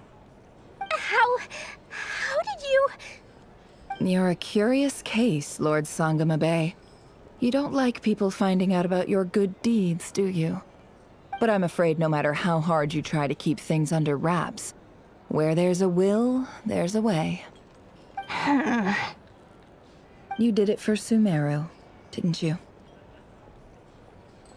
It was empty land that was gonna go to waste otherwise. I figured if I built something there, it might at least get some use in an emergency. Disasters are capricious things. They strike without any warning. I've lost family to a disaster before, and I don't want to lose any friends or business partners if I can help it. My elder sister used to dream of finding a sanctuary. Somewhere with plenty of food, water, and medicine. Where everyone could live happy lives. It was something I looked into, but after discussing things with the Dainsleif Archon, I decided on a more effective strategy. The tech people handled the tech, and Moneybags provided the Mora. It just made the most sense. It's a pity that so few people know the truth about you. Everyone says that you view everything in terms of Mora, and all you care about is growing your own wealth. So, what's the problem with that? Everyone wants to be rich. It's human nature. So yes, I love Mora, and it's nothing to be ashamed of. But surely you have dreams of your own beyond just making Mora. You don't get it, do you? My dream is to invest in other people's dreams. And, you know, make a nice little slice for myself along the way. Just thinking about it makes me happy. That sweet, sweet sound of Mora. Thank you. For the device? And the pendant. Oh, that. I was just returning a favor. Don't worry about it. Seems like we've both been away from home for a very long time. Yeah. So long that I barely remember what my family even looked like. That would be your mother, father, and sister? Yeah, though it's been years since my sister passed away. It's not like I want to forget them, obviously, but memory can be even more ruthless than the most calculating business person.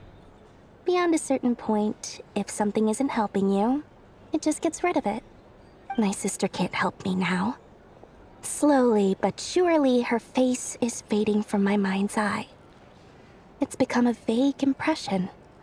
Not everything will fade. When loved ones pass away, the beautiful memories are the ones that last the longest. Yeah, that's true. If you ask me, that's the one silver lining in all of it. Well, that, plus, I'm sure that life is much better now than it was back then. Oh, absolutely. I have tons of Mora, a big beautiful house, business is booming, and I'm as happy as can be. You've got a lot going for you too. Boss of the Curatorium of Secrets? I'm sure there's plenty of Mora to be made in that line of work. I appreciate the vote of confidence. How have you been holding up? Any adverse reactions? If you start to take a turn for the worse, make sure you tell me right away. You don't need to worry about me, Grandmaster. I'm fine. I mean, I barely did anything, so... What? You're too humble, young man. You played an indispensable role in the battle for Nod-Krai. We can't thank you enough for your support. Sometimes, when people praise you, it's because you deserve it. The best thing is to accept it calmly and with grace. It's important to learn how to respond to words of admiration. Let's do a quick demonstration. Albedo, that was an incredible feat of alchemy. The pressure was on, but you worked flawlessly at lightning speed to get the job done. Thank you. I can't take all the credit, though. Durin played a big part in forming the alchemical array. See? Did you catch that? A masterclass in how to take a compliment. Okay, yeah. I did work pretty hard to help prepare for the battle. No point denying that. Hey, you guys! Hey, look who's bounced back. Looking good, Traveler. Seems like you've recovered. You won't need to take any more medication. Can I get you a drink? Huh? You know how to order at a bar now? You've sure learned a lot recently. Handling a drinks order is ridiculously simple compared to alchemy. Don't worry, I'll blend into society yet. Paimon believes it. You're clearly a fast learner, just like your brother. To be totally honest, though, Paimon didn't quite follow all the details when you first explained the plan to us. Don't worry, that's completely understandable.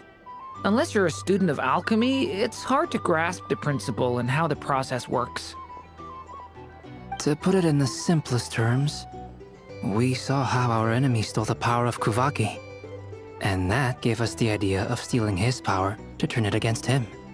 When facing an enemy you have no hope of defeating, it's best not to engage them in battle.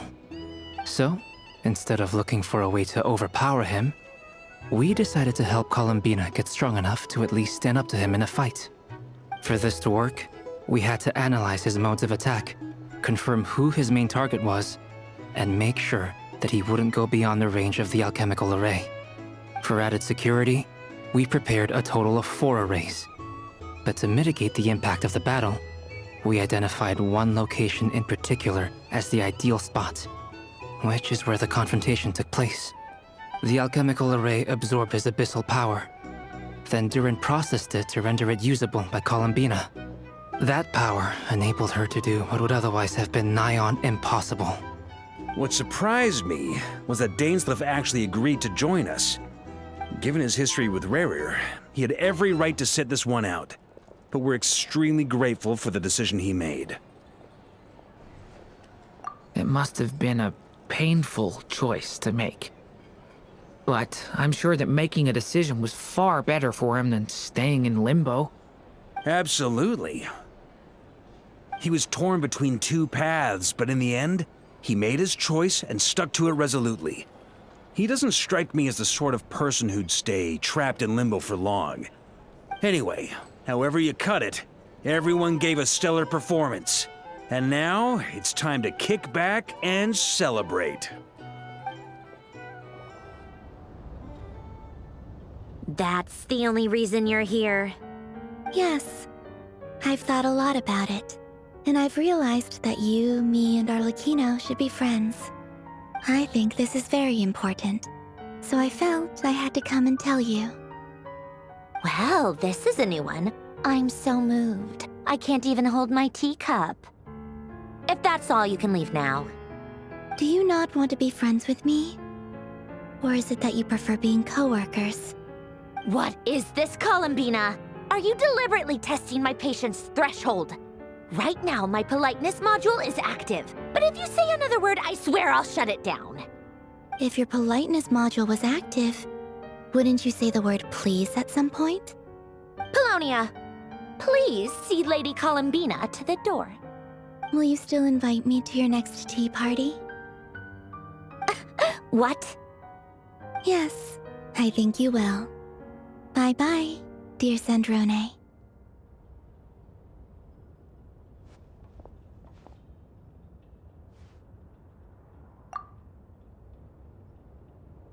Last time, the Wild Hunt escorted you out. Would you rather I handled it myself this time? We just wanted to, see how you were doing now that it's all over. Why? Out of concern for my safety? I hope you didn't seriously think that the Rerir of Solnari would be able to lay so much as a finger upon me, given how prepared I was. Mostly because you kind of helped us out, so we just wanted to check you were okay. Looks like all your robots are fixed, huh? Oh, don't you worry about that. Tea time is already a write-off. The visitor before you managed to kill my appetite. If you're in the mood for tea, go ahead and help yourself. Otherwise, it's going to waste. My coasters are still missing in action, though. Use this notebook instead. Whoa! Pretty hefty notebook. Look at all those calculations. You can ignore those. They're just dumb scribblings. I doodle and write in my free time. Sometimes I remember the distant dreamlike past. Sometimes I imagine the far-flung future. And other times, I grit my teeth and note down all the crazy nonsense going on in the present. Some people do the crosswords in the newspaper. This is my equivalent of that. Trying to predict the future is like daydreaming. And writing about the present just makes me furious. The past is my favorite. If nothing else, it's already set in stone, so I don't have to rack my brains trying to figure it all out. Huh. Although, having said that, the only vaguely interesting memory in my past is probably that guy they call Lord Artificer. Who else? Pretty much all the mecha in Fontaine are his personal handiwork. Wait, are you saying you know him? Like, personally? As a friend? I mean, I guess we were friendly enough. Yep. In fact, I'm probably the only normal person left who knew him at all. We used to chat occasionally back when he was still around. Before he passed away, he asked me to destroy all his manuscripts. I honored his request, but I did read through everything first before destroying them. I mean, I couldn't let the genius of Lord Artificer Alain Guillotin disappear like that. Would have been such a waste. So, that's where the formulas in your notebook are from? I just told you, Those are my equivalent of crossword puzzles. They're just dumb formulas that I solve for fun when I'm bored. Alain's work was like epic poetry. The formulas in my notebook are just silly little riddles in comparison. Not that there's anything bad about them. I mean, at least, solving those riddles isn't going to hurt anyone. Except me, 'cause I lose a few brain cells in the process.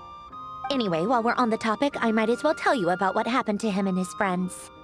Alain Guillotin had two close buddies, René and Jacob. They spent their childhood years together in the Narzissenkreuz Institute.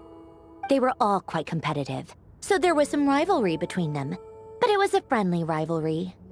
But beneath the friendship and the rivalry ran something deeper, a sense of nostalgia for the past. Unfortunately, childhood would end, the prophecy would come true, the apocalypse would arrive, and the future would never be. A mad dream that would normally only capture the minds of lunatics began to take root in their hearts. A dream of saving the world. And if René and Alain had been people of lesser wits, that dream would probably have ended up as something for them to joke about in their older years. But alas, they were some of the sharpest minds around. They nurtured that dream with the full power of their intellect, and it grew into something that ate away at their souls. The first of them to fall under its spell was René. Against Alain's wishes, he persisted in experimenting on a mutual friend of theirs to try and save their life. Alain did not approve and parted ways with René. It's complicated. Alain wanted to believe that René only did what he did for the sake of their friendship. But when he told me about what happened, I could tell he still had some suspicions about René's motives. Perhaps the seed that would grow into a nightmare had already sprouted in René's mind. Even then. The next time they met, René's soul had been completely engulfed by the dream of salvation. His futile attempt to change the tide of fate only resulted in a wave that swallowed up the world, even before the apocalypse came. And although that wave died down eventually, I hear that it just recently came back with a vengeance. As I understand, René wanted to live out his dream of salvation once more. But I'm told that the attempted resurgence finally died out for good. At long last, René awoke from his deluded dream. Though of course by then it was far too late. What do you think of René? Do you admire his transcendent genius? His view that any price was worth paying to achieve the lofty goal of saving the world? Or do you despise him? Dismiss him as an evil madman who wrought havoc on the lives of everyone around him as he pursued his delusional dream? Same difference, really. Just a matter of perspective. Really? I can't tell whether that's because you disapprove of his deeds or because he failed. Or maybe you have some other reason. René no longer exists in this world, and the dream he started went on to be realized by someone else. I don't like fanatics who give up their whole lives for their ideology, nor do I like fools who let their delusions take control. Maybe I could understand if René had just been an ordinary person, but he had a sage-like intellect, and still managed to get himself lost in the labyrinth of his own desires. Anyway, that's enough about René. Now, moving on to Alain Guillotin, the Lord Artificer. He managed to put a stop to the first storm whipped up by René. But after that, Alain lost his friends and family. To his credit, I suppose, the loss of his family and friends was purely a tragic accident. It's not like Alain sacrificed them for his cause or anything. After that, the only thing supporting his work was the same dream that had dragged his closest friend down to the abyss. But although the desire to save Fontaine drove him to found the Fontaine Research Institute, Alain continued to reject any form of transcendental knowledge or power. He was suspicious and fearful of it, having seen the way it had affected his closest friend. I think that formulas and machines derived solely from human intellect were the only thing that gave him a sense of spiritual comfort. Yet Alen's intellect was simply too great. It barely left him space to breathe in his lifetime. Once he realized that the end of his life was approaching, he finally accepted the truth. The Nod-Krai Institute needed someone, and a human being, to see its story through to the end. He quit working on his formulas, trading them in for the fairy tales that had played such a formative role in his childhood, but which he barely touched in his adult life. He told me that the director of the Nod-Krai Institute used to read those fairy tales to the children as bedtime stories. Apparently, they worked wonders at sending kids off to sleep. I think that all he wanted at that time in his life was to be able to sleep deeply without being plagued by depression. By that point, nothing else really mattered. At the very end, he laid down to rest in the ruins of the former Nod-Krai Institute orphanage, while the Fontaine Research Institute he had founded continued tirelessly with its work. Many years after that, tensions over competing dreams would once again cause a rift, this time between members of the Fontaine Research Institute. But the actions of those fools had nothing at all to do with Alen. And that is the story of two people from the Nod-Krai Institute who both wanted to save the world. One went all in on his fantasy of salvation without ever looking back, and ended up calmly sinking to the bottom of the deepest sea. The other sought desperately to burn bright in his life, even though he wasn't sure where he was going. I do sometimes wonder, why is it that people like them have such grand hopes of saving the world? Even the grandest tree starts as a tiny seed. So perhaps, for each of them, their mission to save the world began with a very simple desire: to save themselves. They were young children with friends and family who mattered to them, desires to explore the meaning of life, ambitions to have a successful career. They didn't want to see all of that taken away in one fell swoop. Or maybe they just wanted to find something to anchor themselves within the chaos, to stop them getting quietly swept away by the storms of life. But instead, the search for their own salvation took them down the rocky road laid out by fate. Do you think the desire to save oneself is enough of a justification to try and save the world?